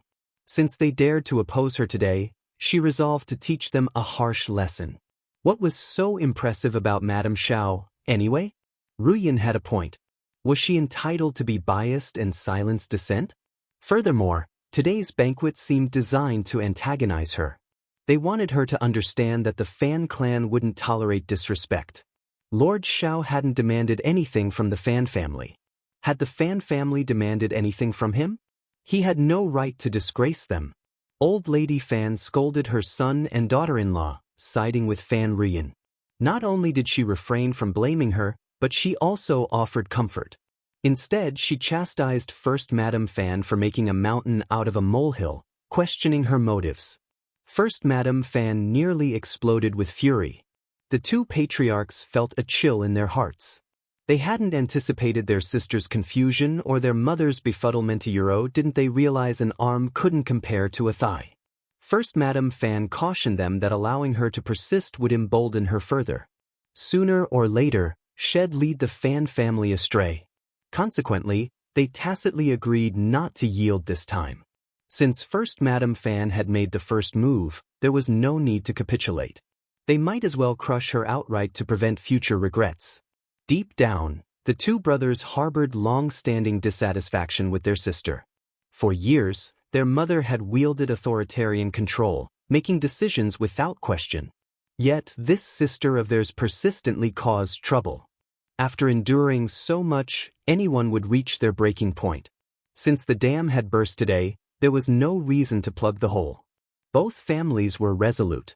Initially furious, Old Lady Fan soon found herself powerless after several rounds of argument. Continuing to shield her daughter would only drive a wedge between her and her Xianxia, a scenario Old Lady Fan dreaded.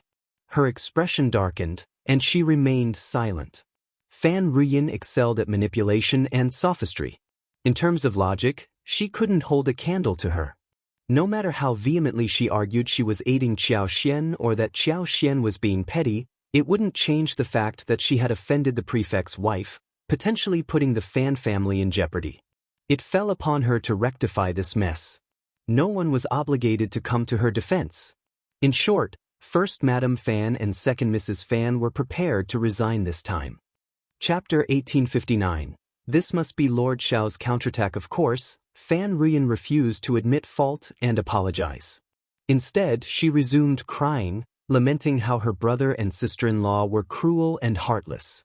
It was evident they didn't regard her as family and were purposefully tormenting her. The situation descended into chaos. In the end, everyone was exasperated, and the matter remained unresolved. No one was content. First Old Master Fan and Second Old Master Fan felt too ashamed to compel their wives to apologize on behalf of their sister. None of their actions made sense. They were at an impasse, but little did they know, news of the dispute had spread. The following day, thugs descended upon the Fan family's rice shop, silk shop, restaurant, and several other establishments, disrupting business operations. The shopkeeper, known for his temper, clashed with the intruders, further aggravating the situation. He reported the incident to the authorities, But help arrived slowly from the yamen. By the time officials arrived, the troublemakers had dispersed. Instead of apprehending them, the officials interrogated the shopkeeper with grave expressions. The majority of the Fan family's shopkeepers and workers, filled with confidence and pride, possessed less than pleasant temperaments. Witnessing the authorities' lack of action, they couldn't help but express their frustration in a manner lacking decorum. In the end, the officials erupted in anger, chastising them for being too arrogant and lawless. It became evident that the Fan family was just as haughty. If they were so superior, why not don their official attire and act as they pleased within the government office? The shopkeeper and his assistants were utterly bewildered by the situation. It dawned on them only then that the prefect was no longer the prefect, and the government office had undergone a transformation. Quickly, they offered profuse apologies, trying to rectify the situation. They were scolded without cause and warned to conduct themselves as businessmen, to eschew arrogance and domineering behavior. After all, being amiable was the key to profitability, wasn't it? The officials' tyrannical and unreasonable behavior before them hinted at how they might treat ordinary customers. Even if it was a shop belonging to the prestigious Fan clan, they were expected to adhere to established regulations. Anne's prefecture city was not theirs to dictate terms. €1 These words were spoken publicly, and countless bystanders absorbed them. The shop assistant felt dumbfounded and a tad fearful. He couldn't fathom why these officials were behaving so audaciously in the esteemed Fan family's establishment. Why didn't they show him any respect?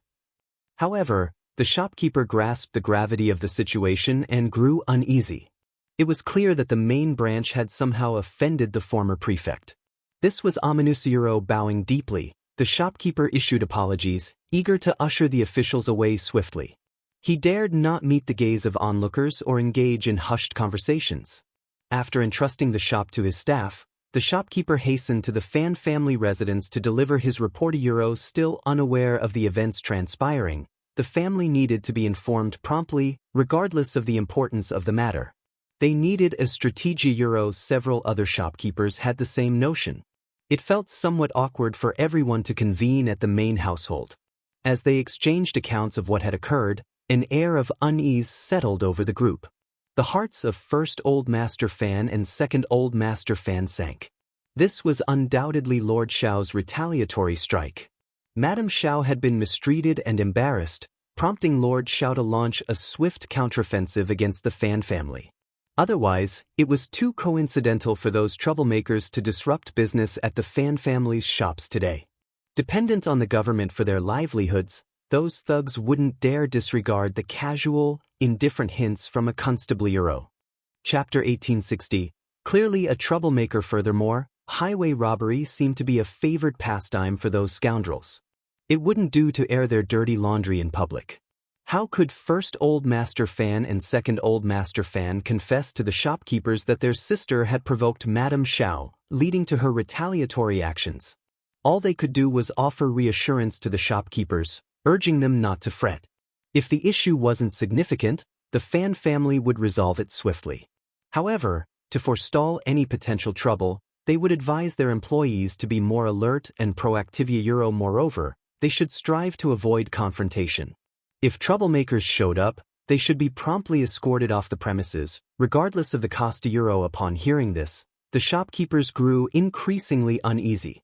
They were astute individuals who could discern that something significant must have occurred. The more evasive their employers' responses, the graver the situation. Exchanging glances, the shopkeepers refrained from asking further questions.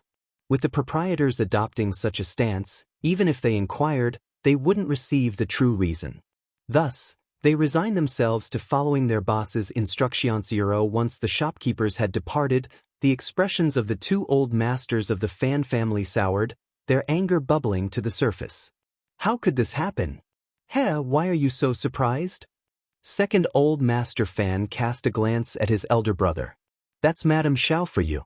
Can Lord Xiao tolerate someone bullying or humiliating his wife? It's no different from a slap in the face. And perhaps he's harbored animosity toward our family for some time. This time, he even went out of his way to give them a handle against him. Sister-in-law may have a point. But was she really a sister? She seemed more like a troublemaker. It wasn't just a matter of tolerating or despising her, it was about acting in the family's best interest. She'd always been headstrong, disregarding the consequences of her actions. In the past, that was acceptable. After all, in An's province, the Fan family didn't need to kowtow to anyone. Even now, they didn't need to. Except for Lord Xiao, who was different from previous prefect lords. But to provoke someone they couldn't afford to offend? Wasn't that reckless? What could the Fan family do? Lord Xiao had wealth, power, and held a significant government position. Did she lack common sense? The brothers couldn't speak ill of their sister too much. After a sigh and some discussion, they sought out their mother. Old Lady Fan was both shocked and furious upon hearing the news. This Lord Xiao is despicable. He's abusing his authority for personal vendettas, using his position to exact revenge. Is there no justice in this world? Does he think the Fan family is an easy target? The two brothers exchanged silent glances. It seemed they understood the roots of their sister's temperament. Blaming her alone wasn't entirely fair. Mom, let's handle this quietly. Don't spread the word. Lord Xiao might not be involved, First Old Master Fan suggested. Old Lady Fan scoffed. Do you think I'm naive? I can see through it. First Old Master Fan rubbed his tired forehead. Even if that's the case, without evidence, accusing an official falsely is a serious offense. When Lord Xiao sends officials to our door to arrest or punish, it'll be within his rights. Old Lady Fan was about to rail against Lord Xiao, but she halted, realizing that Lord Xiao was quite audacious. Chapter 1861. Is the Fan family that shameless? Is there no one who can rein him in? Old Lady Fan expressed her dissatisfaction. Then, a sneer crossed her face. He's just a disgraced official banished from the capital. I've heard he's clashed with the nobility there and holds a middling position. Who doesn't know his background, and who fears him? Prepare a lavish gift and head to Huaishi province to meet the Lord. Let's see how he reacts when we bring Lord Xiao down. I'm curious to know. The two old masters exchanged puzzled glances. What was their mother thinking? An's province was the most remote region in Huaishi province, separated by rugged mountains and difficult terrain. It had long been infested with bandits, earning a reputation as a lawless area. The provincial capital rarely paid it any attention. Even taxes were scarcely collected. The local officials were hardly ever bothered unless something major happened. Sending them to the provincial capital to confront the prefectural magistrates seemed like a fool's errand. The magistrate would likely be grateful as long as nothing went wrong in An's province. Touching the affairs of An's province would be the last thing on his mind. It seemed rather impractical and futile for the Fan family to try to assert themselves in this manner. The Fan family held considerable influence in An's province, but their power didn't extend as easily to the provincial capital. Gaining access to the prefectural magistrate's office, let alone influencing his decisions, would be no simple feat. Had their mother lost her senses? First Old Master Fan and Second Old Master Fan felt a heavy sense of dismay. What was driving their mother to confront the prefect lord so boldly? Was she prepared to engage in a battle of wills with such a powerful figure?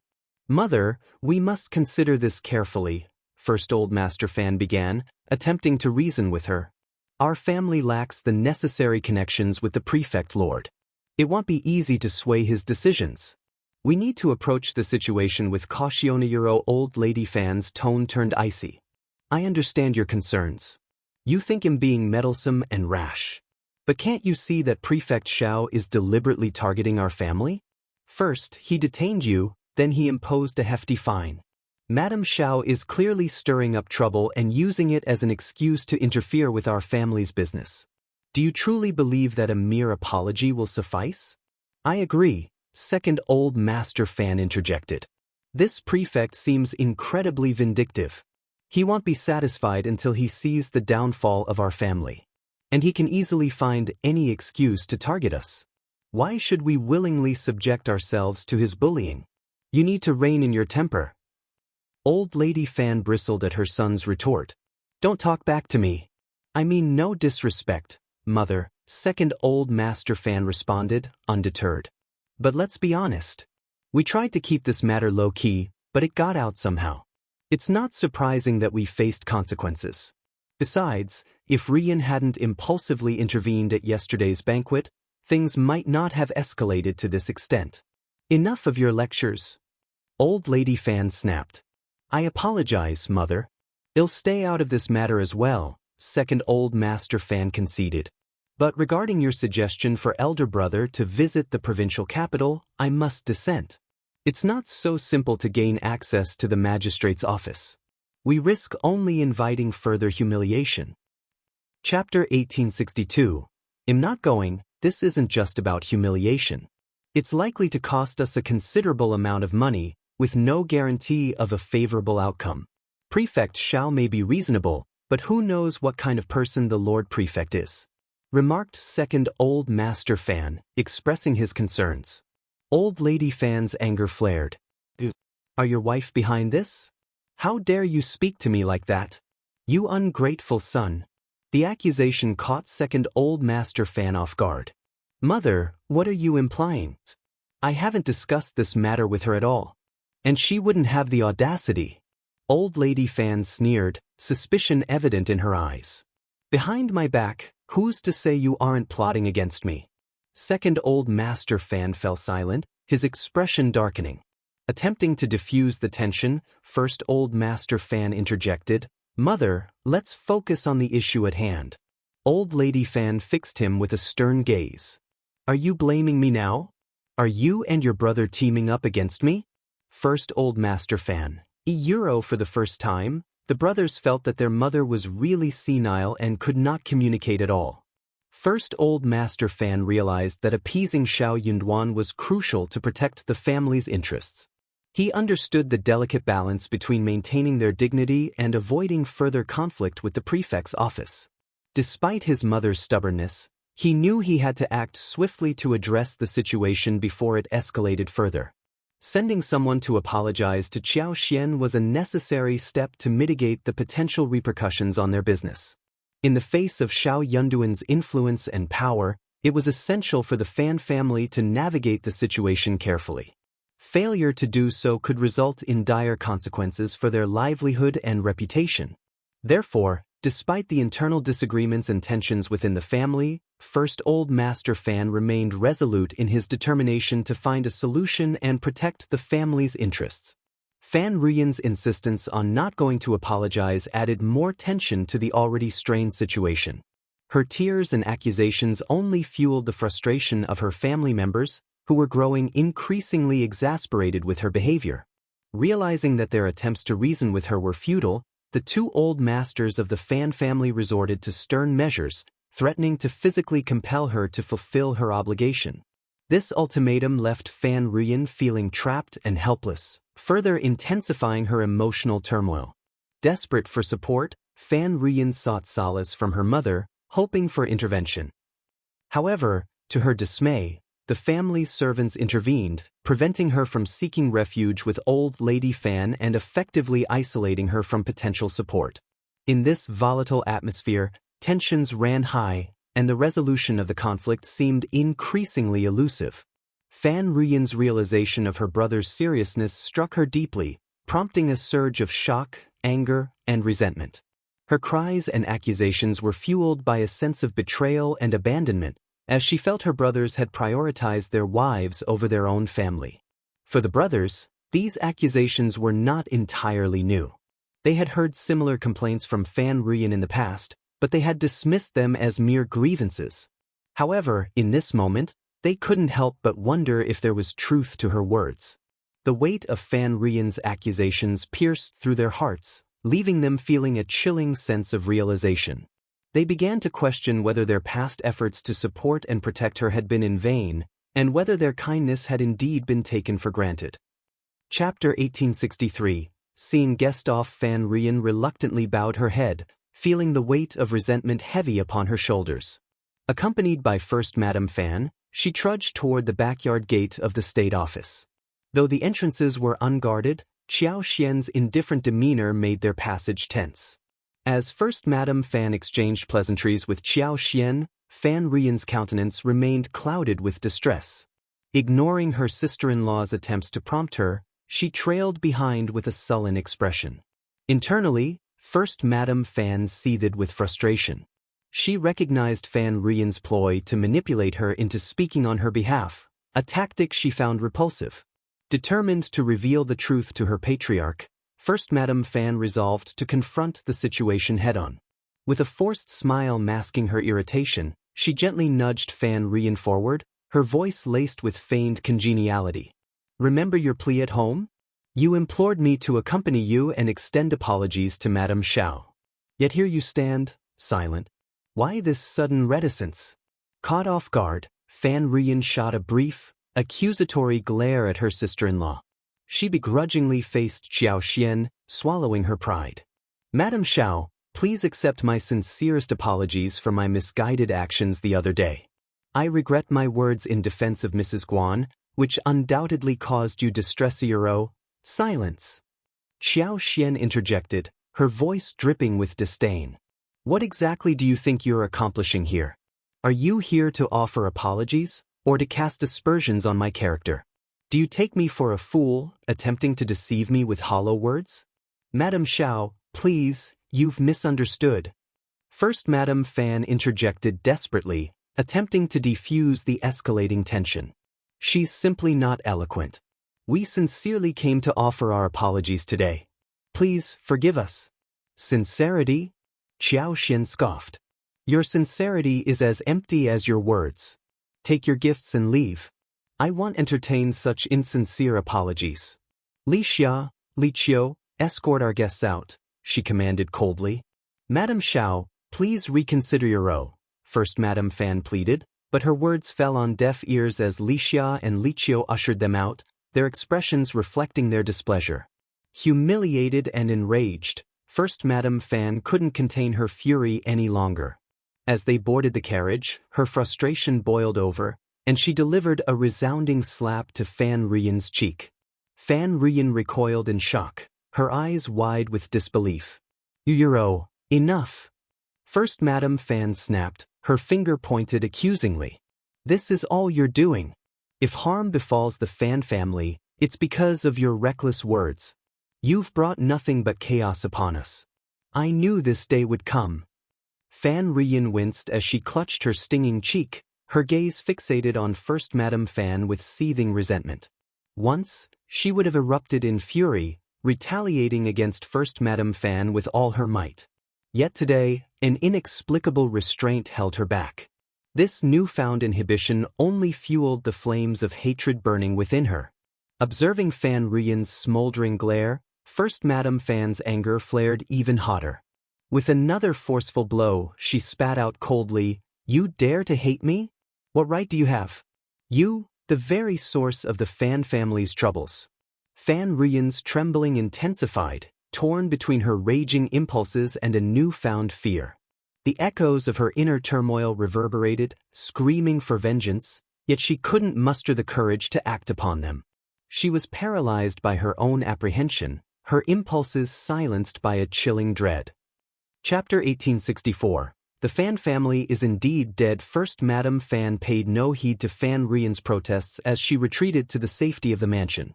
She promptly instructed her trusted servant to escort Fan Rian back to her quarters and ensure she remained there. Fuming with indignation, Fan Rian attempted to voice her grievances to her mother, but her resolve faltered. "Who are you to confine me like this? You're nothing but a conniving, malicious woman." First Madame Fan's smirk held a chilling edge. "I am the matriarch of the Fan family, the wife of the eldest son. I granted you leniency, but don't mistake it for weakness.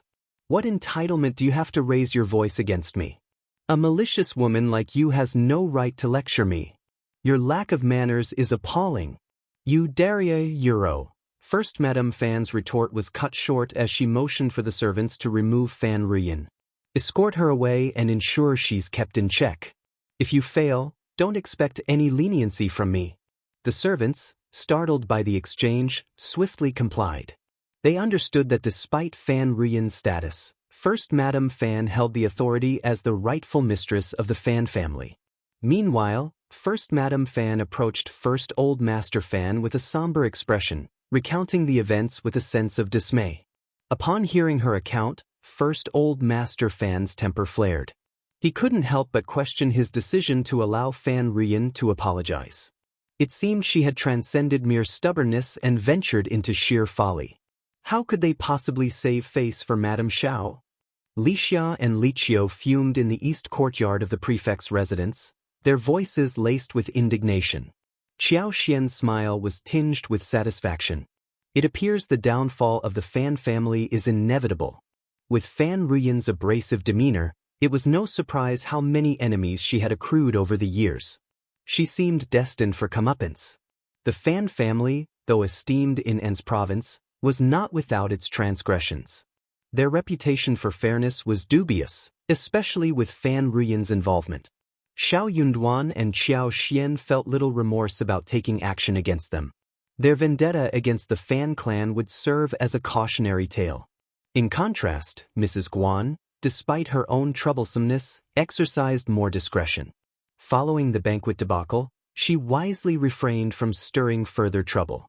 Too intimidated to confront the Fan family directly, she opted to keep her distance. Without solid evidence, her grievances would likely fall on deaf ears. Neither Qiao Xian nor Xiao Yunduan could intervene on her behalf, and Mrs. Jia remained steadfast in her own convictions. Without irrefutable proof, Mrs. Guan's plight remained unresolved. In plain terms, the lawsuit was a mess, mired in ambiguity and subjectivity. Its outcome hinged solely on the whims of the higher-ups. Mrs. Guan could only begrudgingly swallow her pride, seething with both anger and despair. A bracelet worth 400 taels of silver, discarded in a fit of rage, served as a painful reminder of her folly. The ensuing humiliation and frustration left her empty-handed. She dared not confide in her old master, fearing another round of reprimands. In her desperation, Mrs. Guan harbored hopes for the Fan family's supremacy over the mountain bandits. If they prevailed, Xiao and Madame Xiao would be rendered powerless, and Mrs. Jia would lose her influence. However, Mrs. Jia and her husband's lack of foresight astounded her. How long could Xiao remain as the prefect? Their future in An's province was uncertain, with no contingency plan in place. Unexpectedly, Fan Rian humbled herself the following day, kneeling at the back office entrance in a state of contrition. Chapter 1865. Sincerity. Despite the back office entrance being a secluded spot, Fan Ruyan's kneeling quickly drew a crowd, their whispers and gestures fueling her growing embarrassment and resentment. Her emotions churned within her, oscillating between fury and frustration. She hadn't anticipated this outcome. Her brother's indifference cut her deeply. Upon receiving the unexpected report, Qiao Xian summoned Fan Ruyan, expressing surprise at her apparent sincerity. Rare indeed. I hadn't expected such earnestness from Mrs. Bai, Qiao Xian remarked, her tone measured. Yet, beneath the surface, skepticism lingered. Fan Ruyan's abrupt change of heart seemed suspicious. Was her family pressuring her? First Madame Fan and the others were certainly capable of such manipulation. To Fan Ruyan, Qiao Xian's words felt like a taunt, a reminder of her defeat at the hands of her adversaries. The urge to lash out surged within her, but she swallowed it back, recalling her brother's aloof demeanor and icy words. It was my fault before. I owe you an apology, Fan Ruyan began, her voice tinged with contrition. This time, I sincerely apologize. Please forgive me.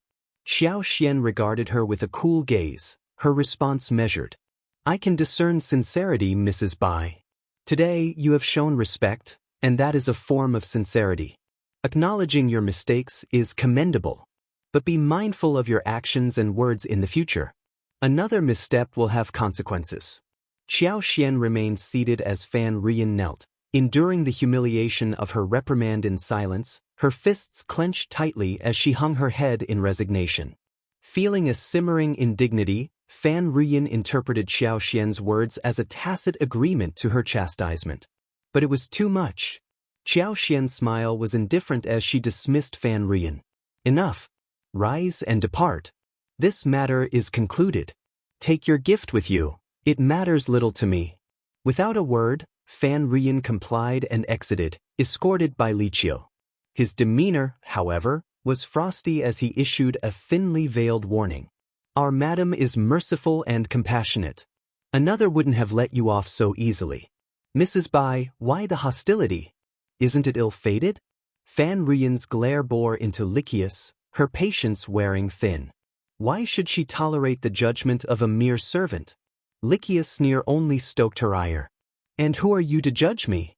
The Xiao family's decorum is hardly impeccable. Mrs. Bai, spare us your lectures. You, who showed disrespect to our madam, have no right to dictate decorum. We, as servants, are obliged to uphold her honor. You, on the other hand, lack the standing to critique the Xiao family's upbringing. Your previous apology speaks volumes about your own manners, or lack thereof. Anger flared in Fan Rian's eyes. You dare speak to me in such a manner? A mere servant? Mrs. Bai, I implore you to reconsider. What authority does someone lacking propriety possess to criticize others? Your disrespect towards our madam cannot be ignored, and as servants, it is our duty to address it. You are hardly qualified to assess the upbringing of the Xiao family. While you may have forgotten the demeanor of your previous apology, we remember it vividly. Your own conduct leaves much to be desired, Mrs. Bai, Li Qiu admonished sternly. Fan Rian seethed with rage. Fine, just fine. Today I've seen their true colors. Storming out of the prefect's office, she maintained a frigid exterior despite the turmoil within. Returning to the Fan family compound, she retreated to her quarters, dismissing the servants and collapsing onto her bed in tears. She loathed it all. Her brother's callousness cut her to the core. Her two sister-in-laws harbored disdain for her all these years, yet she remained oblivious. But what stung the most was Madame Xiao's deliberate humiliation, exacerbated by her brother and sister-in-law's insistence on her acceptance of such degradation. Chapter 1866. Battle in the giant rock gorge and province wasn't a place they should linger, yet circumstances compelled them to remain. Fan Rian's tears flowed unabated, fueling her deep-seated hatred. As her anguish intensified, a glimmer of ruthlessness sparked in her eyes. She clenched her fists so tightly that her sharp nails threatened to pierce her skin, yet she remained oblivious to the pain. Counting her private funds, Fan Rian withdrew 1,000 taels of silver from her stash. After deliberation, she set aside 500 taels along with 2 thumbnail-sized rubies, still unmounted. A chilling smile tugged at her lips. Surely this sum was sufficient to procure a life?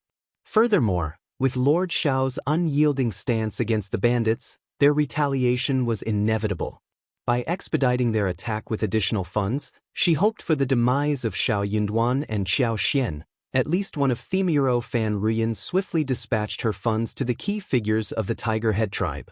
Their selection was deliberate, as it was common knowledge in An's prefecture that the tribe's second-in-command had suffered significant losses at the hands of Prefect Xiao's constables. Once the items were delivered, the nanny relayed to the Tiger Head tribe that they had been received with satisfaction, and Fan Rian's request was acknowledged. This brought her some semblance of relief. Fan Rian's actions were underhanded, a deceitful ploy. Meanwhile, a convoy of provisions gathered from Liangshan town was already forming a lengthy procession, escorted by Sun Bai and Sun Qian from Liangshan town to the city of An's prefecture. The 3 villages eagerly awaited their chance to strike hero in the giant rock gorge. The ensuing battle was unexpectedly fierce. What they had perceived as a primary target turned out to be mere bait. They were the prey, unaware of the predator lurking in the Shidaosuro. The alliance between the Min family tribe, Liuhe Fort, and Tiger Head tribe was formidable. Their objective was clear: to humble the haughty Lord Prefect and shatter his confidence, rendering his authority a mockery. Their combined forces, numbering over 100 strong, posed a significant threat. Despite Xiao Yunduan's skilled constables, they were outnumbered and outmatched. Aware of the ineptitude of the bailiffs in An's province, the 3 villages believed victory would be swift once they overpowered or eliminated Xiao Yunduan's constables. However, their expectations were shattered upon reaching the giant rock gorge. Instead of a triumphant slaughter, they encountered a living nightmare. This battle became an indelible stain on the reputation of the three villages. Despite their meticulous planning and caution, they underestimated the strength and resilience of their opponents. The bailiffs proved to be a formidable force, quickly regrouping and coordinating their efforts against the attackers. Despite being outnumbered, they held their ground, forming defensive formations and countering every assault. Even more disconcerting were the unknown experts among the bailiffs, whose ferocity and precision surpassed anything the attackers had encountered before. In the heat of battle, they found themselves outmatched and overwhelmed, their every move ruthlessly countered. Chapter 1867. Wild and arrogant this time proved markedly different from their previous encounter. The members of the Tiger Head tribe were stunned, realizing they had underestimated their opponents before and had been caught off guard once again. But there was more to their shock. Who was that masked expert? Their presence had caught them completely unawares, leaving them utterly unprepared. The bandits of the three strongholds, already shaken by the intensity of the battle, found themselves dumbfounded. When had these newcomers entered in Zizhou? How had they gone unnoticed? The palpable aura of battle prowess emanating from these individuals surpassed even that of seasoned mountain bandits like themselves. They had the air of seasoned warriors, hardened by countless battles on the battlefield. These were no ordinary bailiffs or martial artists. They were soldiers, veterans of the battlefield. The bandits, initially surprised, now felt genuine terror.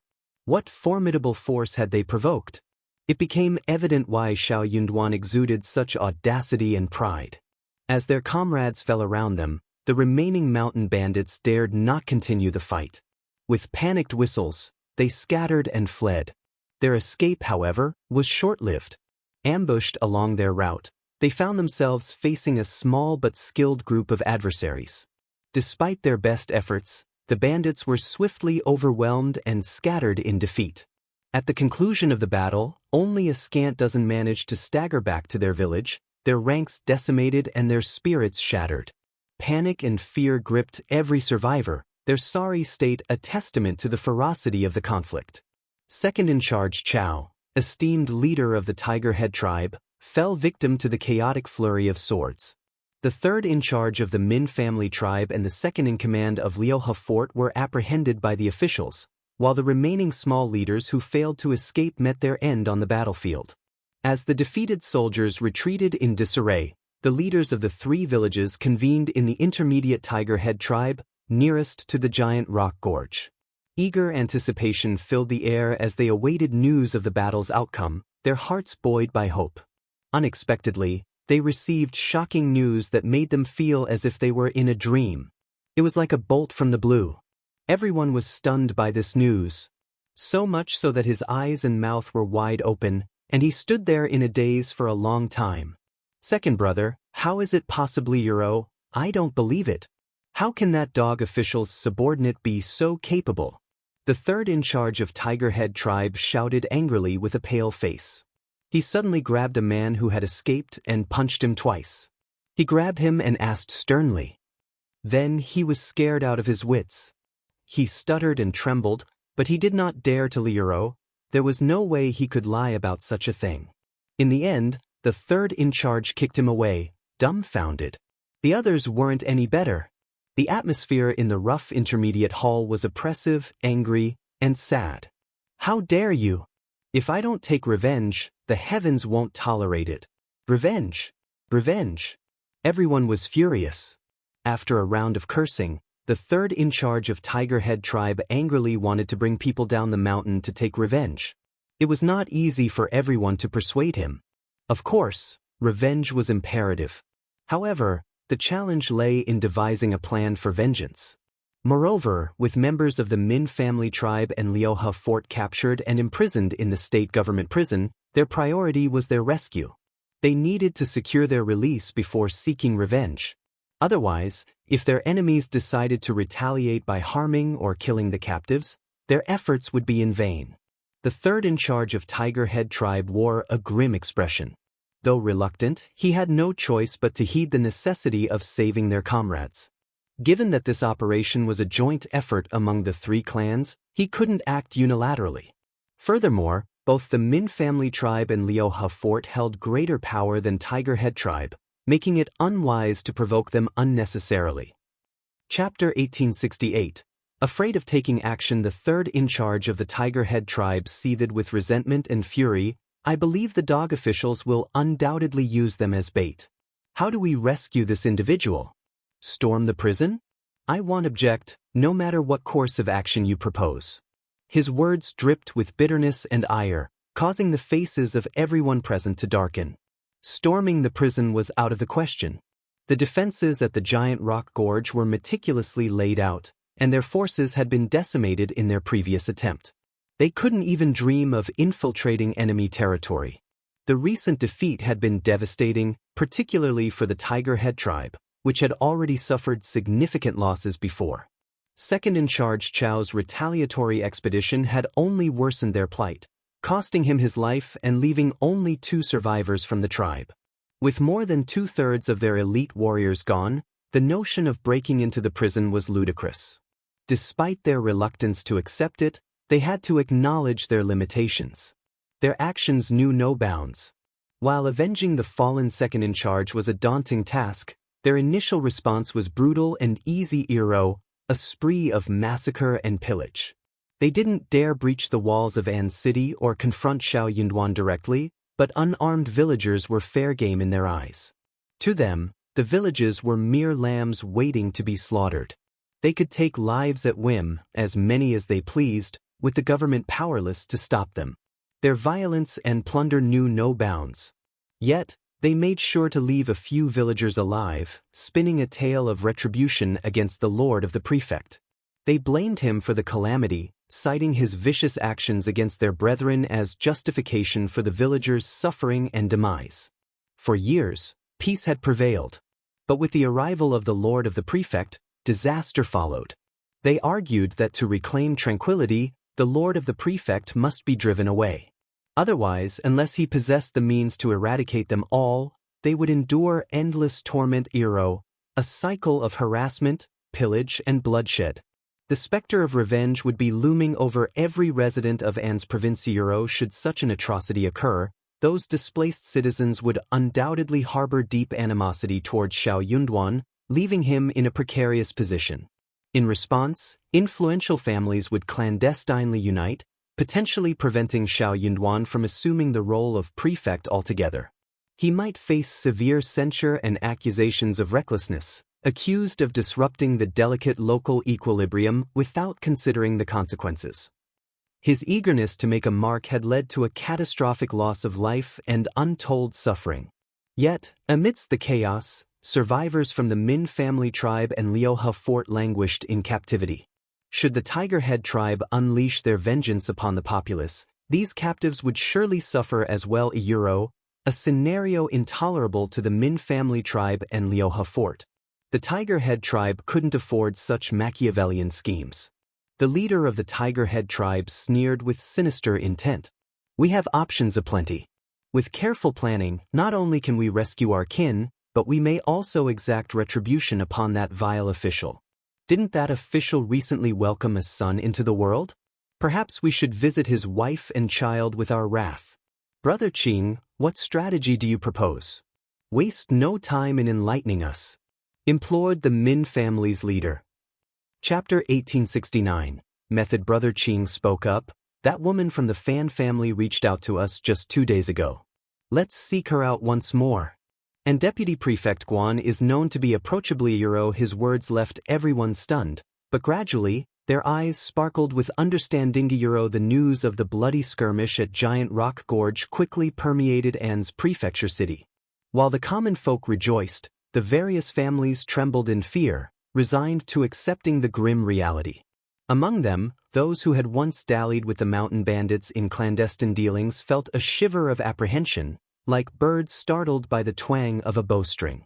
They were plagued by deep unease, fearing a resurgence of their past entanglements.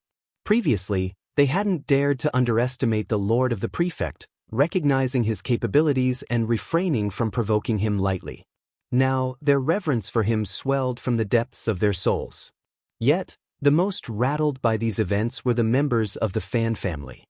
First Old Master Fan and Second Old Master Fan possessed intimate knowledge of the situation and were gripped by intense fear.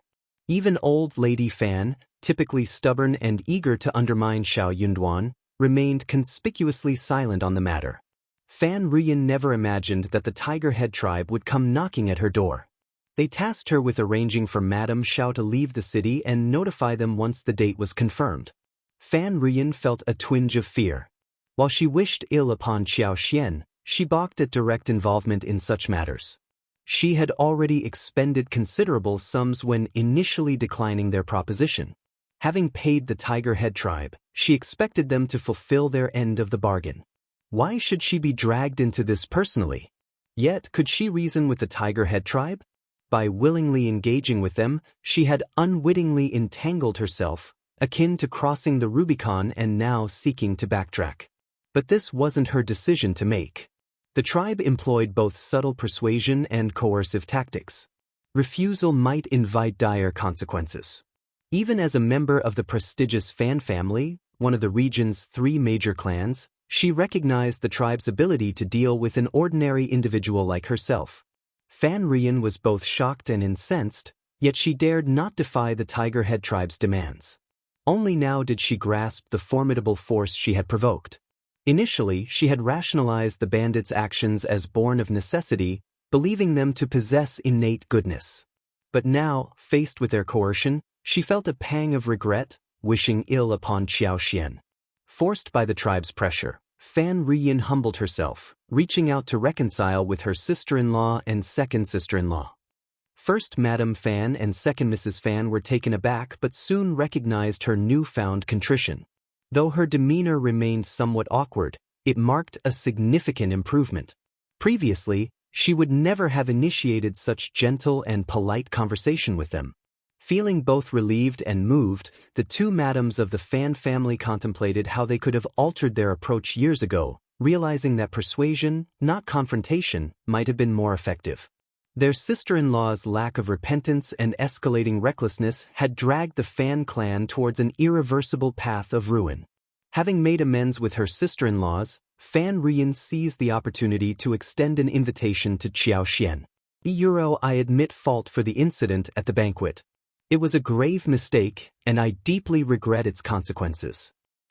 Chapter 1870. Knowing her mistake. In all our years, the Fan family has never encountered such a situation. The Bright Moon Villa in the southern suburbs boasts picturesque landscapes, perfect for leisurely activities. I wish to extend an invitation to Madame Xiao and a few other madams to enjoy the scenery. It's also an opportunity for me to offer my sincere apologies to Madame Xiao and mend any grievances between us. Sister-in-laws, I implore your assistance in this matter. It's for the betterment of our Fan family. The 2 Madame Fans harbored no suspicions upon hearing this proposal. Upon reflection, they deemed it a splendid idea. First Madame Fan, in particular, nodded with genuine agreement. Absolutely. Though I hesitate to admit it, we must tread carefully around Lord Xiao and Madame Xiao. Consider the events at Giant Rock Gorge. Hundreds of bandits fell to Lord Xiao's forces. Their leader is either dead or incarcerated. Only a handful managed to flee. Those bandits were formidable, yet Lord Xiao proved even more formidable. It would be unwise to provoke him. Madame Xiao has endured much from our family. It's imperative that you extend a sincere apology during this outing. Let's hope Madame Xiao is merciful and refrains from targeting our Fan family in the future. Feeling a twinge of guilt, Fan Ruyin dared not dispute First Madame Fan's counsel. She offered a forced smile and humbly acknowledged her lesson learned. Seeing Fan Ruyin's newfound humility, First Madame Fan was greatly pleased and decided to treat her with kindness. Fan Ruyin was ecstatic and wasted no time in urging First Madame Fan to set a date for the gathering in the coming days. With the weather being favorable, she emphasized the importance of not delaying the arrangements. First Madame Fan readily agreed. The following day, she approached Xiao Xian in the backyard of the state office, extending the invitation with a warm smile. She invited Xiao Xian to join them at the Bright Moon Villa in the southern suburbs in 2 days' time. The weather is delightful, perfect for a leisurely outing. Our estate boasts splendid scenery, and I invite Madame Xiao to experience it firsthand. Additionally, I wish to express my sincerest apologies for the incident at the banquet. I also hope Madame Xiao will grant us the opportunity to sketch together. Xiao graciously accepted the invitation with a smile, assuring her presence. First, Madame Fan was elated. Showering Xiao with compliments, she departed with a contented smile. Since the harrowing events at Giant Rock Gorge, numerous ladies had come to pay their respects to Xiao. She could discern a palpable shift in their attitudes towards her, marked by newfound respect and admiration. In the past, politeness may have been merely superficial, but now it emanated from the depths of their hearts and bones. Lixia, Liqiu, and the others rejoiced for their old master and madam. Their old master's competence surpassed mere appearances, rendering superficial displays obsolete.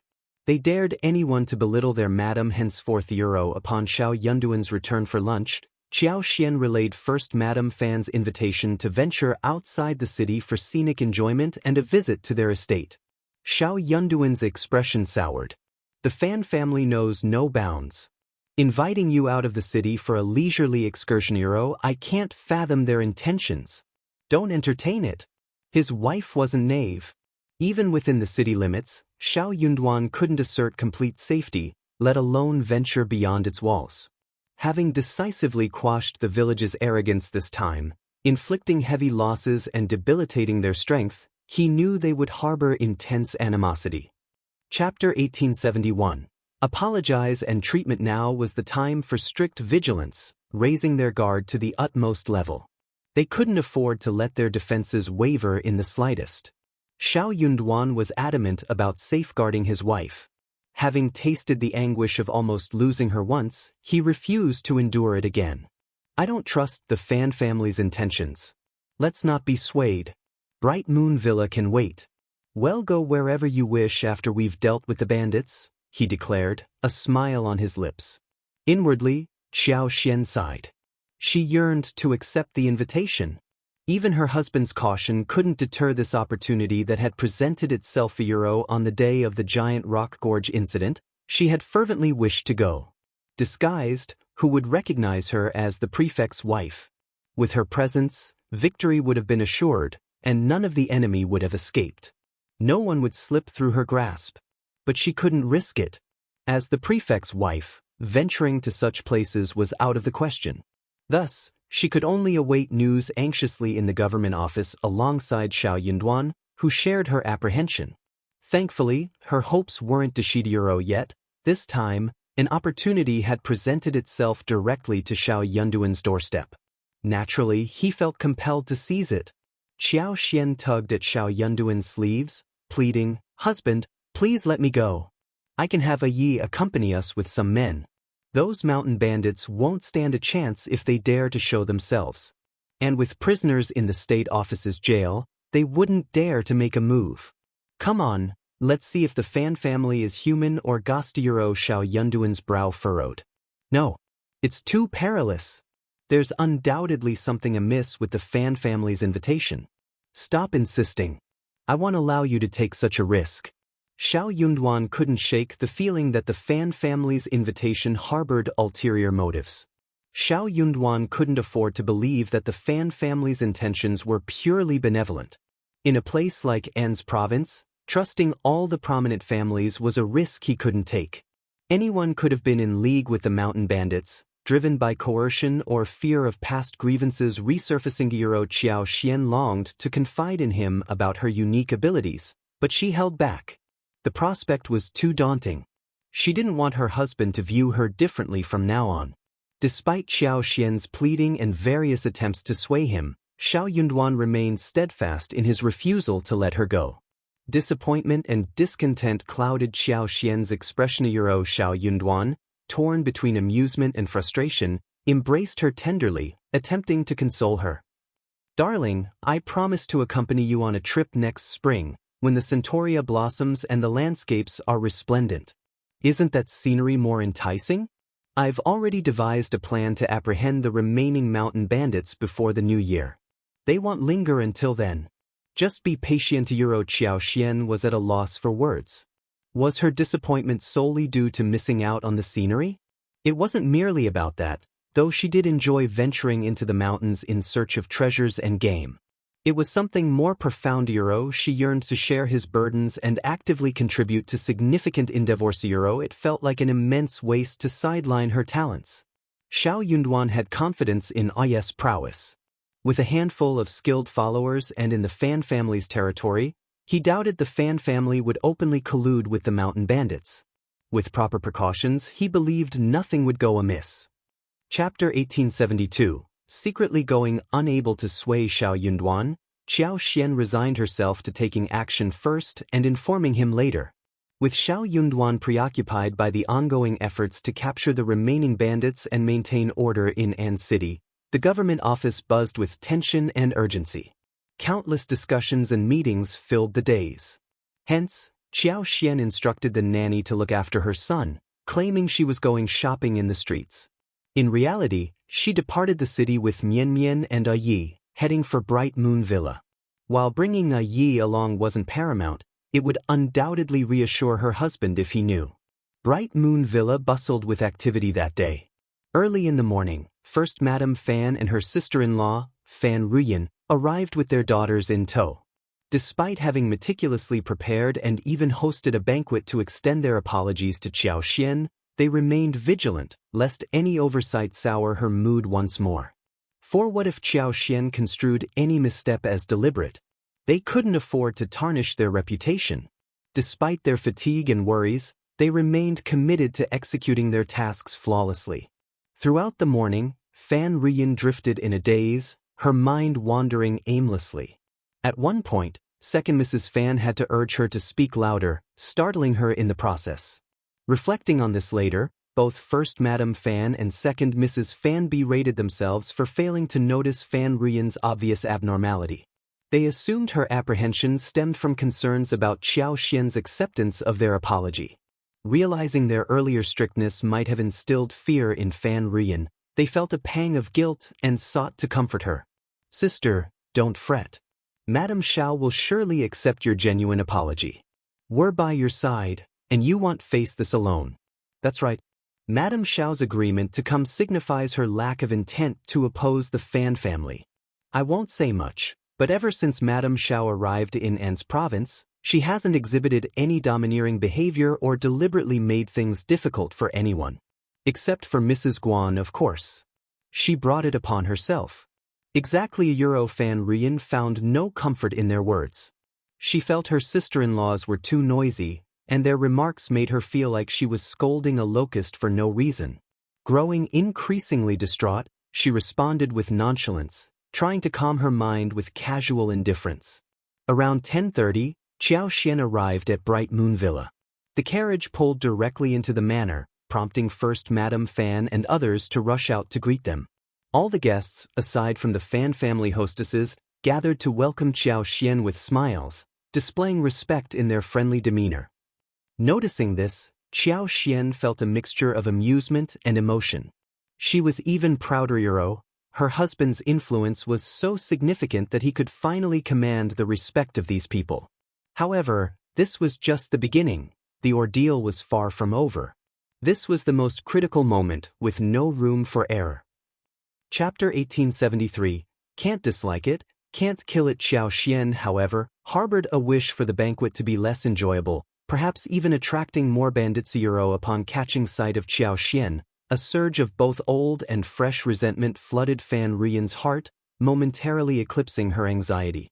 She pressed her lips together tightly, shooting Xiao Xian a frigid glare before bowing her head and dutifully trailing behind First Madame Fan. That was the extent of her efforts. She couldn't vie for Xiao Xian's favor like the opportunists. To avoid complicating matters further, she chose silence. First Madame Fan greeted her with a smile and a discreet wink, signaling for her to impress Madame Xiao. But her sister-in-law seemed too rattled by recent events to notice the gesture, nervously keeping her gaze lowered. First Madame Fan couldn't afford to be too overt, fearing it might backfire or require coercion. Any verbal misstep due to nerves could be disastrous. Xiao Xian saw through Fan Ruyan's facade immediately. Fan Ruyan's demeanor remained unchanged, merely concealed beneath a veneer of composure. Xianxia hadn't anticipated her audacity in seeking favors from a tiger. She presumed Fan Rian still harbored animosity but lacked the courage to express it, embodying the proverbial, "I can't shake her off even if I dislike her." That was all. Xianxia paid little heed to such matters. As long as Fan Rian refrained from confrontations and avoided stirring trouble intentionally, she could easily ignore her existence altogether. Bright Moon Villa nestled in the foothills, its backdrop adorned with a peculiar peak. Upon opening its doors, one was greeted by a vast lake, its surface glimmering under the moonlight, a picturesque spot for moon gazing. Hence, the Fan family bestowed upon it the name Bright Moon Villa. Currently, the mountain foliage flaunted hues of red, yellow, orange-red, and orange-yellow, presenting a vibrant and splendid spectacle. Large patches of wild chrysanthemums adorned the lakeside, their diminutive blooms resembling copper coins yet unfurling in succession like celestial stars. Despite their simple white and golden hues, they exuded an exceptional beauty amidst the verdant mountains and crystalline waters. During this time of year, the sky boasted an advanced clarity with faint clouds drifting lazily. The autumn breeze carried a refreshing coolness, and though the sun shone brightly, its rays were not searing. It was inherently uplifting to bask in the ambience of the lakeside. Accompanied by Xianxia, First Madame Fan and her companions ventured to the shore. Though outings were rare for the ladies, they reveled in the moment, exchanging laughter and conversation, animating the lakeside with their joy. A pavilion stood nearby, recently refurbished. First Madame Fan extended an invitation for Xianxia to join her for tea and conversation within its confines. Enthralled by the picturesque scenery, Xianxia expressed her delight and encouraged others to explore freely, opting to take a leisurely stroll. Observing her contentment, First Madame Fan eagerly began to highlight the villa's finest attractions to her guest. Xianxia refrained from causing embarrassment, much to the relief of First Madame Fan. However, her sister-in-law remained dissatisfied.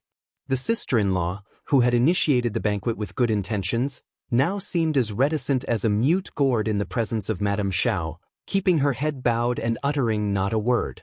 Perhaps she was merely shy, considering her past demeanor of dominance and strong will. Such a swift change was improbable. As Xianxia prepared to venture off alone, Fan Rian's eyes sparked with a sudden idea. She pondered how to discreetly coax Xianxia away from the group. Little did she know, opportunity was about to present itself on a silver platter. Chapter 1874. It must be a coincidence, although Fan Rian knew she could find an opportunity to coax Xianxia away from the group later, perhaps when they entered the manor or during a moment of privacy. It wasn't the same as acting outside the manor's confines. If anything were to happen to Xianxia within the manor, it would bear no connection to the Fan family, making it easier to evade blame. As she watched two young ladies accompany Xianxia towards the east, Fan Rian's satisfaction grew. She couldn't help but mutter under her breath, "They're asking for trouble." Her words barely escaped her lips when Xianxia turned and caught her gaze. Startled, Fan Rian's eyes widened in panic, feeling as if she'd been caught red-handed. But Xianxia merely offered a smile before departing with the two young ladies. Relieved, Fan Rian let out a sigh, gently patting her chest as her heart raced. What in the world? No one else had heard her words, so how could Xianxia have possibly heard them? It had to be a coincidence. At least, that's what Fan Rian tried to convince herself. Yet, despite her attempts to dismiss it, she couldn't shake off the uneasy feeling gnawing at her. Meanwhile, Xianxia engaged in conversation with the two ladies, savoring the scenery, while her own maids trailed behind. Activating her powers, she extended her divine senses and soon detected a group of individuals less than 1,000 meters away. There were 8 in total, clad in nondescript cotton and peasant attire, but their furtive, bandit-like demeanor betrayed their true nature. It appeared the Fan clan was indeed up to no good. Their disregard for her husband was evident, otherwise, why would they act so recklessly? Listening in on their conversations was unbearable. They spoke as though she was already their captive audience. Xianxia had no intention of wasting any more time. Maintaining the facade of enjoying the scenery, she unleashed her powers. Suddenly, the mountains trembled and the earth split open. Before the intruders could even react, they were struck unconscious by falling debris, silenced before they could comprehend what had transpired. The cacophony of falling rocks startled Xianxia and her companions, prompting screams that soon drew first Madame Fan and the others to the scene. "Madame Xiao, what's happening? Are you all right?" First Madame Fan's concern was palpable, fearing any further incidents might provoke Xiaoxian's wrath against the fan familiar, a disastrous outcome. Nervously, Xiaoxian gestured towards the distance. "We were simply admiring the scenery when a landslide occurred. We should send some people to investigate." Yi, who had been observing from afar, approached cautiously upon hearing the commotion. However, he maintained a respectful distance from the women. Upon receiving Xiaoxian's instruction, he nodded. "Of course, madam." The two startled ladies, still recovering from the shock, expressed their lingering fears to Xiaoxian, who reassured them with a comforting smile. With no time to spare, First Madame Fan swiftly organized a group of servants to accompany her. "Madame Xiao, landslides are not uncommon in these mountains," she reassured, hoping to allay any concerns. Chapter 1875. Instant removal. It's not uncommon for soil to give way, rocks to tumble down, trees to snap, or sudden flash floods. As long as it doesn't directly affect us, no matter how tumultuous it gets, it's manageable. I didn't anticipate scaring you today. I apologize, Madame Xiao. Please forgive me. Xiaoxian shook her head with a reassuring smile. First Madame Fan, you're not to blame. It wasn't intentional, and am not one to hold grudges. How could I fault you? Please, don't apologize. Laughter rippled through the group, easing the tension. Madame Xiao's rationality and understanding were apparent to Fan Rian's lips twisted in a silent sneer of disdain. Who couldn't speak prettily on the surface? But who could discern their true intentions? This person had always been adept at sweet talk, like a blooming lotus. It wasn't news to anyone. Weren't these people a bit too trusting? First Madame Fan playfully chided, Madame Xiao, you truly are generous. I feel ashamed of my pettiness. The teasing banter lightened the mood further, dispelling the earlier solemnity and tension. Seizing the moment, First Madame Fan extended an invitation to Xiaoxian with a warm smile. It's almost lunchtime. Shall we head inside? The dishes may be simple, but they're made with fresh ingredients. Please, join us, Madame Xiao. She harbored genuine fear of another mishap, finding solace in the safety of the manors area. This sentiment resonated with the group, garnering unanimous agreement. Xiaoxian, with a smile, remarked, exploring the wild can be intriguing, and freshness is indeed a precious commodity. First Madame Fan, your humility is commendable. We are fortunate today. However, I can't help but feel compelled to uncover the truth. Let's wait and see what transpires. Despite First Madame Fan's reluctance, Xiaoxian's insistence left her with little choice but to acquiesce. Some among the group, fueled by curiosity, opted to stay and observe. They craned their necks, whispering among themselves in anticipation. Residing in a mountain town, they were no strangers to occasional mountain collapses, often triggered by prolonged heavy rain. However, such occurrences typically had a discernible cause. Before long, two maidservants rushed over, their expressions unreadable from a distance but clearly fraught with anxiety and urgency. Did something really happen? I don't know. It looks like Hevency. First Madame Fan's heart skipped a beat. First Madame! First Madame! Something is wrong. The two maidservants finally ran over, out of breath. A collective gasp swept through the group. First Madame Fan's ire flared. Mind your manners. What's the matter? Why are you alone? Where are the others? The two maidservants stiffened, their expressions growing tense before hastily responding. There's been a massive collapse nearby. Several individuals are unconscious, some partially buried and unresponsive. The others are stationed there. Yi instructed us to inform and summon additional help. Indeed. Panic ensued. What? Unconscious individuals? How did this happen? Who ventured there? Chapter 1876, Strange Man, Heavens, Thesero, this didn't kill anyone, right Iro? That's horrible. Hurry up and tell us what happened. True. Iro Xiaoxian's voice cut through the tension, commanding attention. Everyone quiet down. First Madame Fan, dispatch servants to aid them. Yi wouldn't alarm us without cause. There must be a reason behind his actions. You too, recount everything from start to finish. Don't hold back. First Madame Fan's thoughts whirled with apprehension. She swiftly instructed the maids to summon help, then turned her gaze to the two maidservants. The assembled group fell into a hushed silence, fixating on the maidservants with unwavering attention. The two maidservants hesitated momentarily before relaying their account. As we approached, we witnessed the mountain rocks cracking, followed by a massive landslide. 8 men lay unconscious, some partially buried in the soil. It was a distressing sight. All 8 appeared to be middle-aged, clad in ordinary attire, and unfamiliar to us. It's puzzling how they ended up there. A veil of suspicion shrouded the onlookers as they subtly scrutinized First Madame Fan. The proximity of the collapse to their scenic spot raised doubts about the stranger's presence. Were these truly unrelated individuals, as the maids claimed, or was there more to the story? Who could say if they were being truthful? Luckily, Madame Xiao's own servants had accompanied them. Otherwise, if those who went over were all from the Fan family, they might have kept it under wraps. But if these individuals were indeed invited by the Fan clan, what was their intent? What did the Fan clan have in mind? Regardless, the situation felt unsettling, and it likely involved the Fan clan. Unease rippled through the group, prompting a collective desire to depart promptly.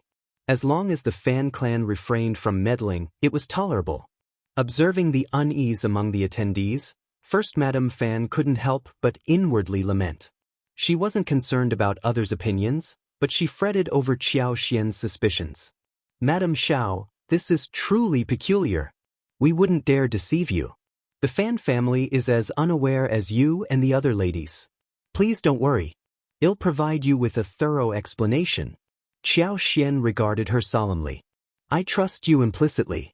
There's no need for explanations. Those strangers are undoubtedly up to mischief. I'll instruct Yi to escort them back for interrogation by our lord. What say you, First Madame Fan? First Madame Fan felt a lump form in her throat. Instinctively, she wanted to protest, fearing any potential implications for the Fan family. However, Xiaoxian's rationale struck a chord, and more significantly, her esteemed status left little room for dissent. Madame Xiao is absolutely correct. Entrusting this matter to the authorities for investigation is the prudent course of action. Otherwise, none of us would find peace of mind. I must apologize profusely. I never anticipated that inviting Madame Xiao for a scenic outing would lead to these unforeseen circumstance. Xiaoxian's gentle smile reassured her. It was merely an unfortunate accident. Chapter 1877. Too strange, she cast a meaningful glance at the assembled group. Once this matter is resolved, the authorities will make an official announcement. Until then, no one should engage in speculation or spread rumors. Any adverse consequences resulting from such actions will be thoroughly investigated by the government. The madams nodded in stunned agreement, swiftly heeding her directive. First Madame Fan conveyed her gratitude to Xiaoxian with a grateful glance. With matters settled, there was little reason for Xiaoxian to linger. Those who asserted that her youth precluded divorce might miss her, necessitating her return to the city for another meeting at a later date. First Madame Fan didn't dare insist on her remaining. Instead, she smiled warmly and escorted Xiaoxian to the waiting carriage. Once Xiaoxian departed, the other ladies followed suit, vacating the scene. Before long, the area was deserted. With the aid of the Fan family servants, the 8 individuals were swiftly bound and placed into a carriage. Yi then led them away. Accompanied by First Madame Fan, Second Mrs. Fan, and Fan Ruyan, along with a contingent of servants, they inspected the site of the collapse. The 2 maidservants who had initially reported the incident spoke truthfully. A significant portion of the hill had indeed collapsed, leaving behind a mound of rubble and scattered vegetation. Yet, The collapse occurred on a hill abundant with soil and greenery.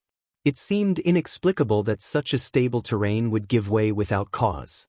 This is truly baffling. Fan Ruyan was tempted to seize the opportunity to disparage Xianxia, perhaps insinuating something along the lines of, "Her presence attracts misfortune," but she hesitated. Her current demeanor restrained her from such slanderous remarks. First, Madame Fan and her attendants deliberated to no avail, ultimately resigning themselves to the conclusion that it was an unforeseen accident. In the wagon, Xianxia grappled with confusion. Could she have been mistaken? During the maidservant's explanation, she had scrutinized Fan Ruyan's reaction closely. Yet, Fan Ruyan appeared genuinely surprised and perplexed, devoid of any guilt or unease. Something didn't add up. Xianxia couldn't fathom that someone as transparent as Fan Ruyan could conceal her emotions so adeptly. Perhaps Fan Ruyan hadn't even considered the possibility that the unfamiliar men were mountain bandits. Upon reflection, this seemed to be the only plausible explanation. Xianxia chuckled in disbelief, but soon, a sigh escaped her lips as she rubbed her temples. He had left the city with such determination, catching her husband off guard, only to return and likely face his reprimand. Considering her options, Xianxia couldn't devise a suitable strategy to evade his scolding, so she resigned herself to her fate. As expected, upon her carriage's arrival at the state government office's backyard, her husband stood there with an inscrutable expression, hands clasped behind his back, awaiting her. Xiaoxian's scalp tingled with nerves. Mustering a smile, she greeted him, "Husband, you've been waiting for me." His response only exacerbated her anxiety. Attempting to appear composed, she flashed a bright smile. "As you can see, I've returned safely. There was an incident at Bright Moon Villa, and I swiftly discerned that something was amiss, hence my prompt return home." Chapter 1878. His lesson. Xiao Yunduan's expression tightened as Xiaoxian spoke. "Really? Should I compliment you?" he asked, his tone laced with a hint of sarcasm. No. Xiaoxian quickly shook her head, a flattering smile on her lips. "There's no need for that. I know I was wrong. I won't ever sneak out of the city again. This time, I just wanted to see what the Fan family will do, and I'll be cautious." "Cautious?" Xiao Yunduan's anger flared. "You know what kind of family the Fan family is. You know how arrogant and domineering Fan Ruyan and Old Lady Fan can be. How could you risk it? Even if you're cautious, you're stepping onto their territory. What good will that do? If something were to happen, even if she sensed danger, could she handle it? Help from afar wouldn't reach in time. The news would spread, and he wouldn't be able to rush to her aid." Just the thought made him shudder, a cold sweat breaking out. It would drive him insane. "Yes, you're here to." Xiaoxian had never seen Xiao Yunduan lose his temper like this, realizing she shouldn't have provoked him, but she couldn't help herself. She tugged at Xiao Yunduan's sleeve, speaking softly, "I'm confident that with IE's capabilities, the Fan family won't dare touch me unless they want trouble with you, the prefect lord. At most, they'll try to address the situation openly, to acknowledge the elephant in the room. IE could whisk her away to safety in minutes." Xiaoxian attempted to explain and console Xiao Yunduan, and his expression softened slightly. Breathing a sigh of relief, Xiaoxian recognized the boundaries of her influence. She couldn't afford to joke about herself, not when her life experience was still unfolding. How could she have been so rash and thoughtless? But there was one truth she couldn't reveal: her extraordinary ability to control everything within the courtyard. Regardless of Fan Ruyan and the others' schemes, she was always aware. She wouldn't allow anyone to plot against them. If she backed down, wouldn't it embolden Fan Ruyan's arrogance? It would imply that she, as the prefect's wife, feared the Fan family, which would severely disadvantage Xiao Yunduan in his struggle against them. Awareness dawned on Xiaoxian. The stakes were high, and many keen observers were watching the power struggle between the prefect and the Fan family. The outcome would shape their stance and tactics toward the prefect's office. Xiaoxian refused to be a liability. The Fan family had brazenly invited confrontation, and she intended to deliver a resounding blow. Moreover, she was determined to drive them to the brink of madness. Xiao Yunduan sighed, gently grasping her hands. I understand you're trying to support me, my dear, but there's no need. I'm genuinely worried, Yuro. I'm scared too. Xiao Xian interjected with a smile. I won't act independently anymore. Xiao Yunduan's expression softened. That's what I want to hear. Absolutely, Xiao Xian affirmed. I'll always consult with you. Xiao Yunduan paused, contemplating. He sensed there was still a lesson she needed to learn. Chapter 1879. The second day Xiao Xian was left speechless. I'm not pretending, she insisted. I just feel like resting a bit longer. Even in defeat, she refused to admit defeat.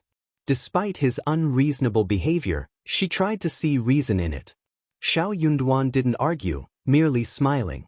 You slept from yesterday afternoon till now. Do you still want to rest? What? Xiao Xian's eyes widened. Was it already the next day? The brightness of the sun confirmed it.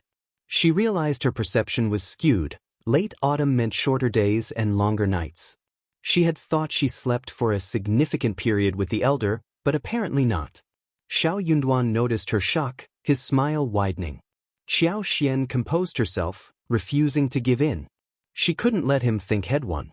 So she blinked and replied calmly, I know, but I could still use a bit more rest. Wanting to say, I'm just tired and need more sleep, she changed her words, fearing it might stroke his ego too much.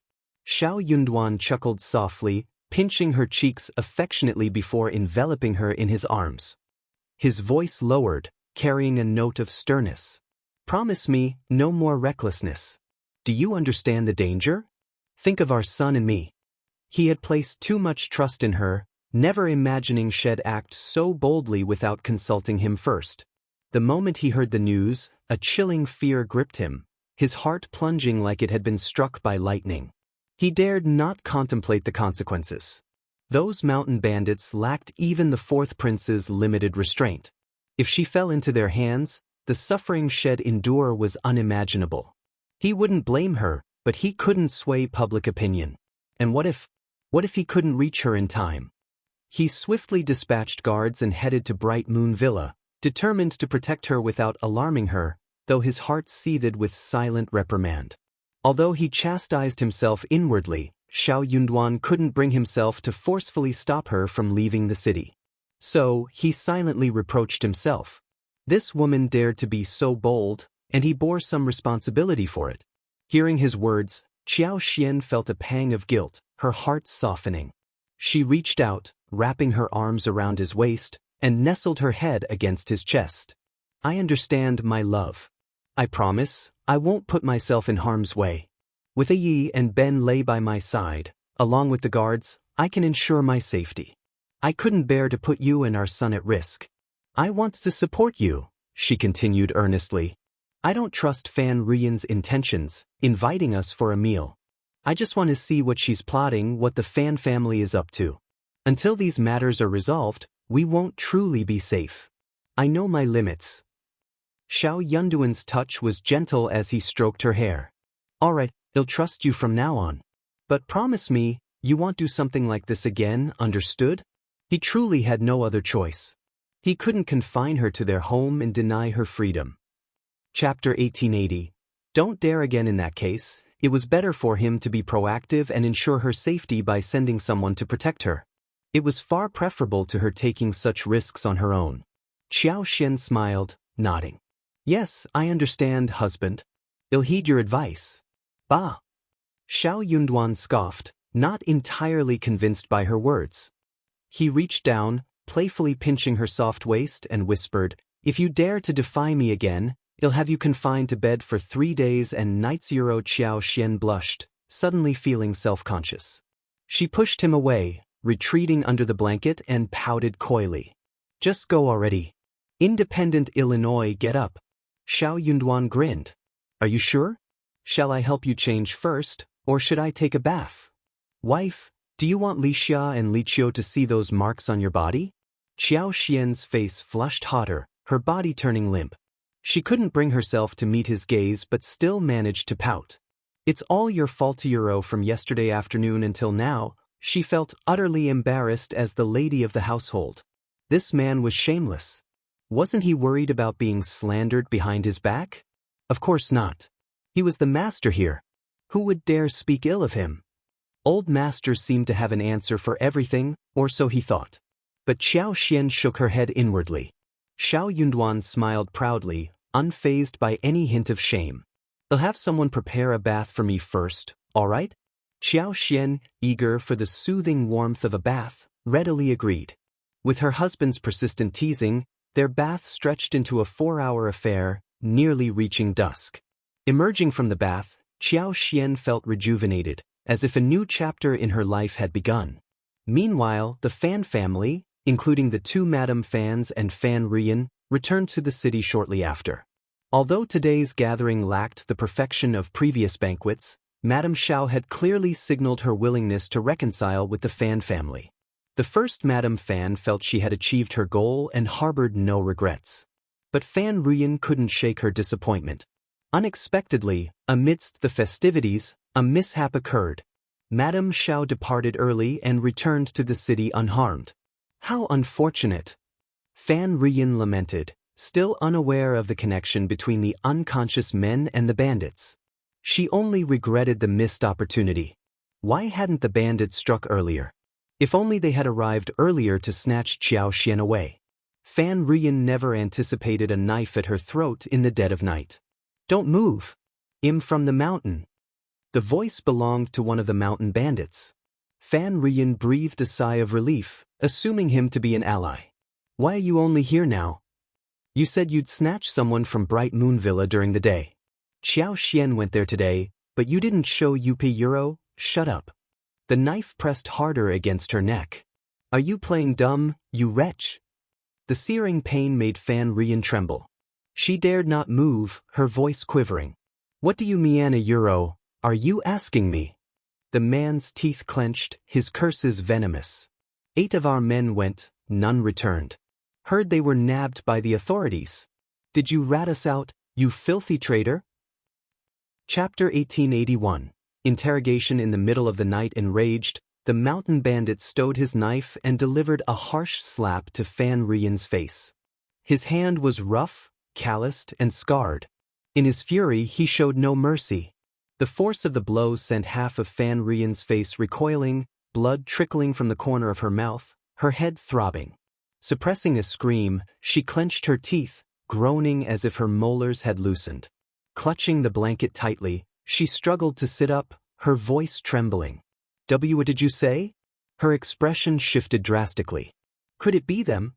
What are you talking about? The man demanded. Speak. Fan Rian's vision blurred, nearly fainting. Fear mingled with fury. How foolish. Why hadn't she realized sooner? Who else but those mysterious men near Bright Moon Villa? Why hadn't she made the connection earlier? With trembling lips, she recounted the entire encounter to the bandit. Euro, foolish woman. The man's rage surged. He slapped her once more, his teeth clenched. Traitor! Those were our comrades. You watched them get taken by the authorities. The man seemed to favor alternating his slaps, landing one on each side of Fan Rian's face. Fan Rian had always been caustic and diligent about her skincare. Her skin, fair and delicate as tofu, couldn't bear the force of the blows. Her face reddened and swelled instantly, streaked with red, purple, and blood, a ghastly sight. Tears streamed down her face, the pain nearly rendering her unconscious. She covered her battered face, voice trembling with tears. I didn't know Euro, it's too coincidental. But, Euro, the man glared at her, his expression darkening as he sneered.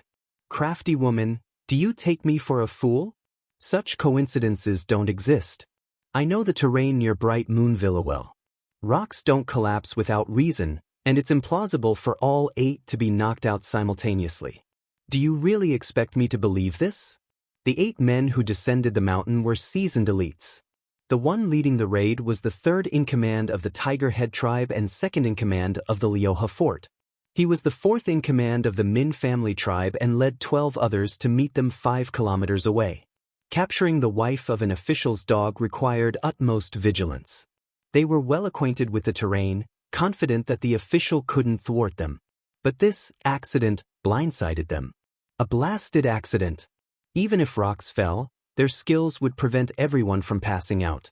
This treacherous woman must be lying. Have you been colluding with the government? Did you orchestrate today's events to ensnare us? How dare you plot against me, you wretch? No. I swear, I'm innocent. Fan Ruyan's heart raced with fear. I'd never betray you. If I did, would I allow myself to be captured? The officials won't spare our Fan family. Surrendering to them is out of the question. Their demise is our only hope. Your Majesty, you must believe me. The man glared at her with venom. Deep down, he believed her. He cared little for the feud between the Fan clan and officials, but he trusted that Fan Ruyan, foolish as she was, lacked the courage to betray them. Chapter 1882. It's hard to get off a thief's ship unless the Fan family wanted to abandon Anne's province altogether. The man growled, "Stop your excuses. I won't trust a word you say. Figure out how to lure that dog official's wife out. If you fail, he'll obliterate you. And your precious Fan family along with you. Don't think you're clever. If you dare double-cross me for a dog official, unless your family hides within the prefect's office and never steps outside, oh, no, I swear. Words mean nothing. I want action. Get up and write something." Fan Ruyan hesitated.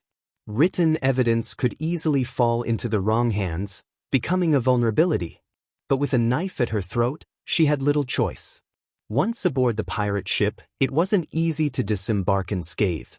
The loyal worldly folks she thought she knew were ruthless bandits willing to wield their blades against innocents without a second thought. Fan Ruyan dared not refuse, muttering her grievances silently. With trembling hands, she penned the incriminating evidence and pressed her fingerprint. Illiterate as he was, the bandit trusted Fan Ruyan's sincerity.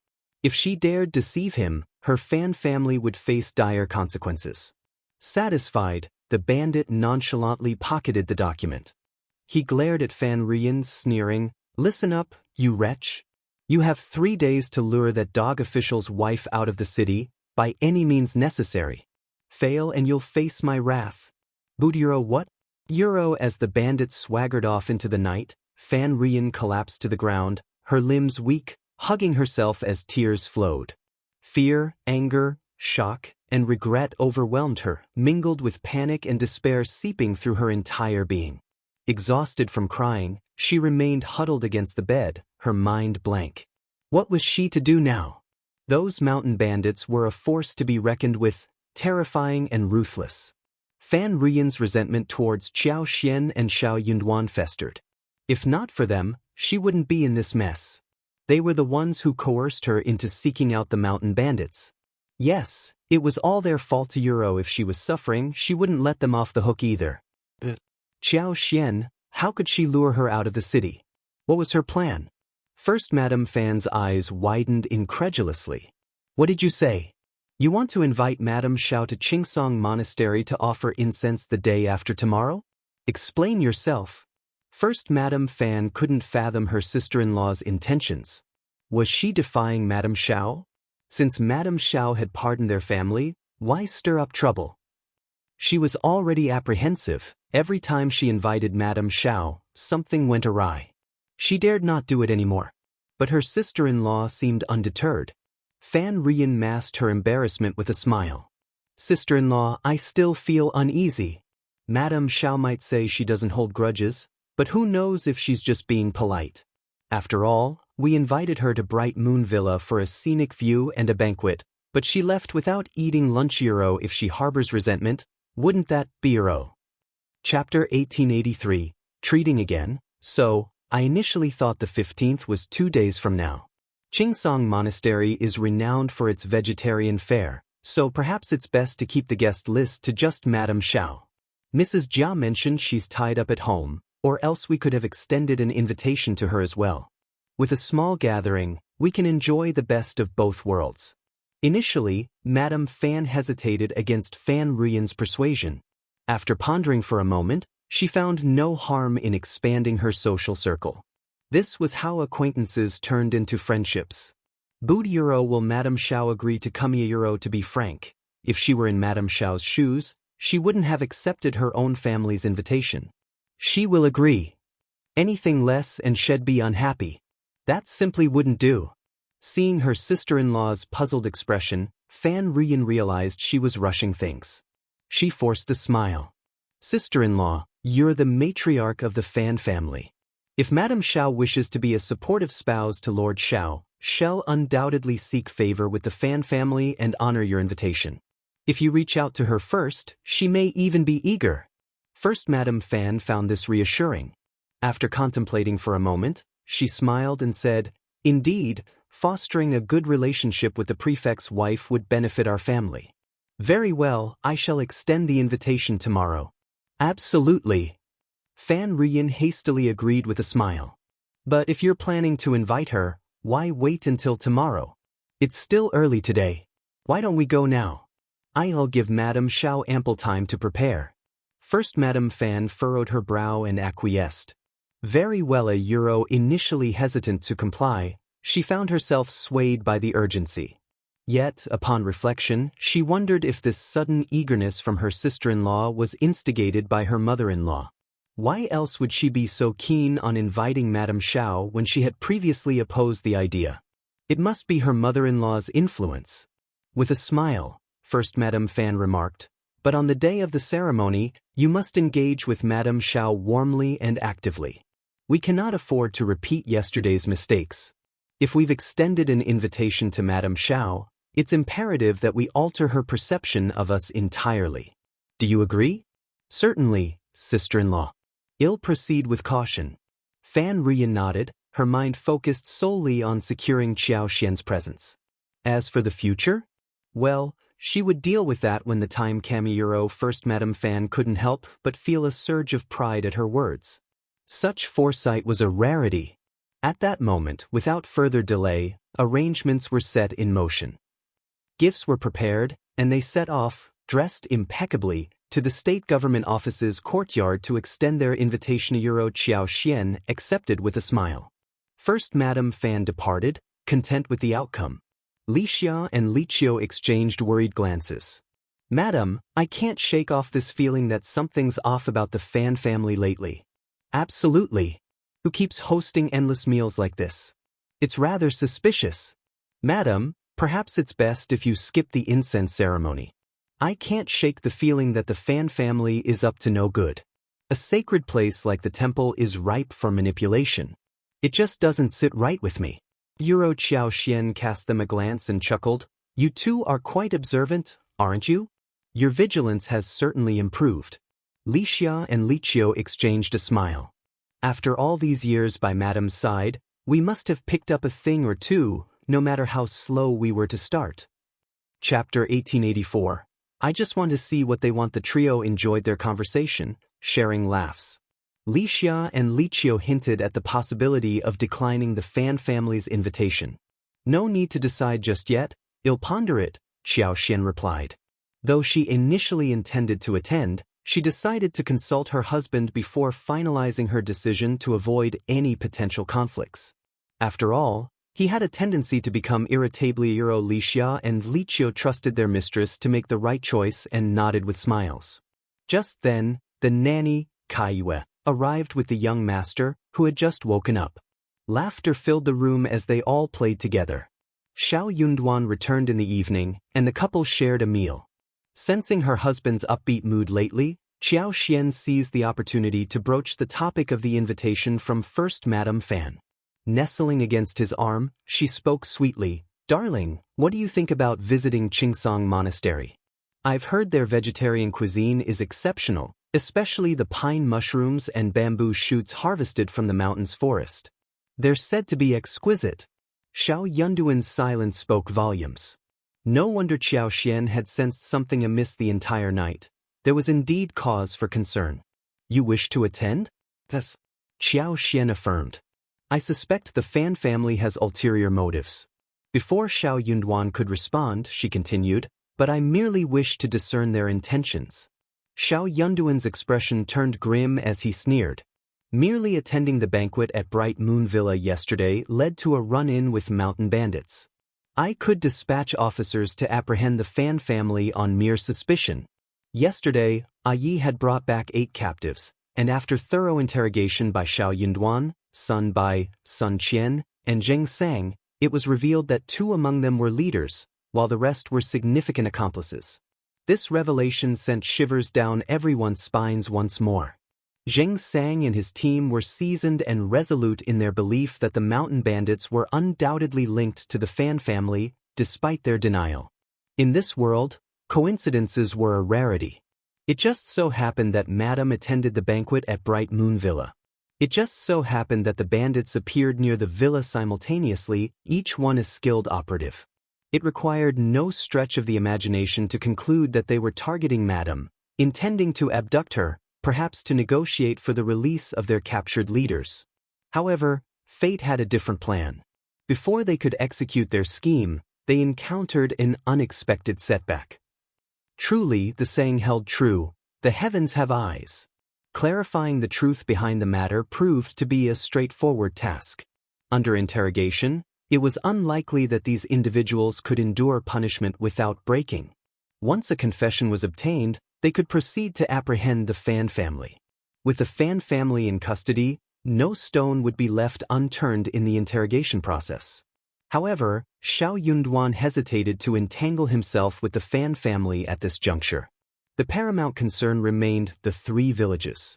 With the commencement of hostilities, the conflict between the 2 factions had officially commenced. Their objective was to eradicate the opposition entirely in one decisive strike. In comparison to the Fan clan, these individuals posed a greater threat. They operated outside the bounds of morality, disregarding the law and acting without scruples. One misstep could lead to irreversible tragedy. Therefore, upon uncovering their identities, Xiao Yunduan opted to steer clear of involvement with the Fan family. Chapter 1885. Xiao Yunduan's helplessness, the audacity of the Fan family to extend an invitation for the incense ceremony? They must be exceedingly brazen. Xiao Yunduan's frustration simmered. Even after their collusion was exposed and the mountain bandits apprehended, they still had the gall to deceive his wife into accepting their invitation. Their lack of scruples was staggering. Did they truly believe he and his wife to be so naive? Xiao Xian countered with a smile, "Darling, I believe you may have misinterpreted the situation.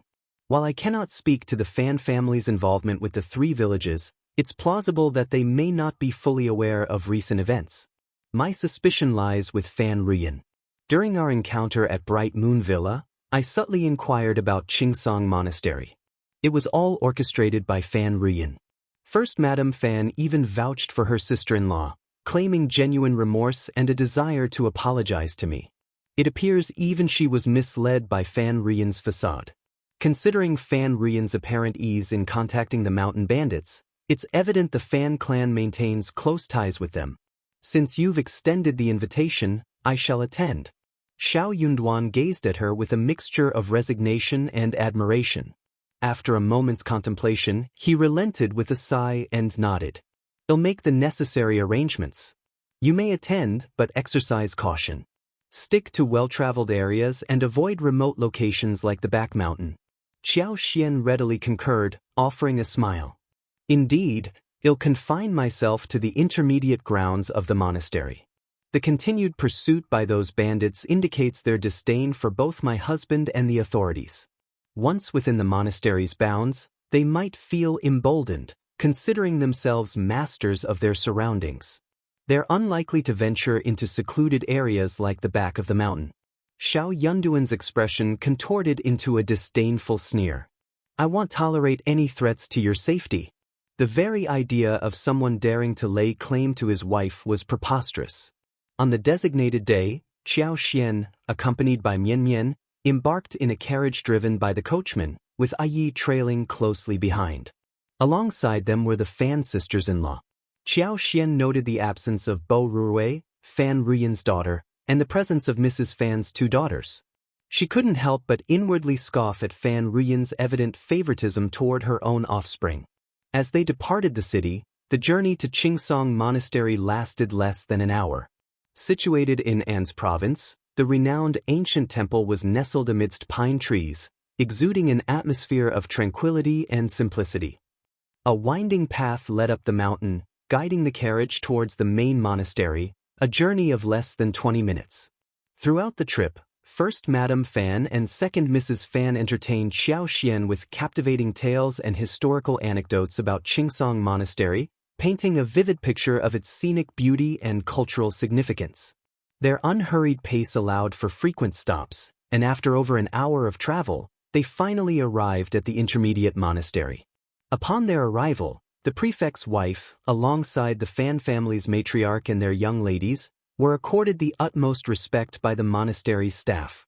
Led by a senior monk responsible for guest reception, a group of over 10 monks warmly greeted them at the mountain gate, escorting them with courtesy to the meditation room designated for esteemed visitors. The elder accompanied the guests for a brief period, during which Xiao Xian graciously assured them the freedom to pursue their own interests without disturbance. Recognizing her considerate gesture, the elder expressed heartfelt gratitude and admiration before taking his leave. After a short break and cleansing of hands, Xiao Xian, accompanied by First Madame Fan, made their way to the main hall to procure incense offerings. With infectious enthusiasm, First Madame Fan extended invitations to explore the monastery's various attractions, sparking Xiao Xian's curiosity and prompting her to join in the adventures eagerly.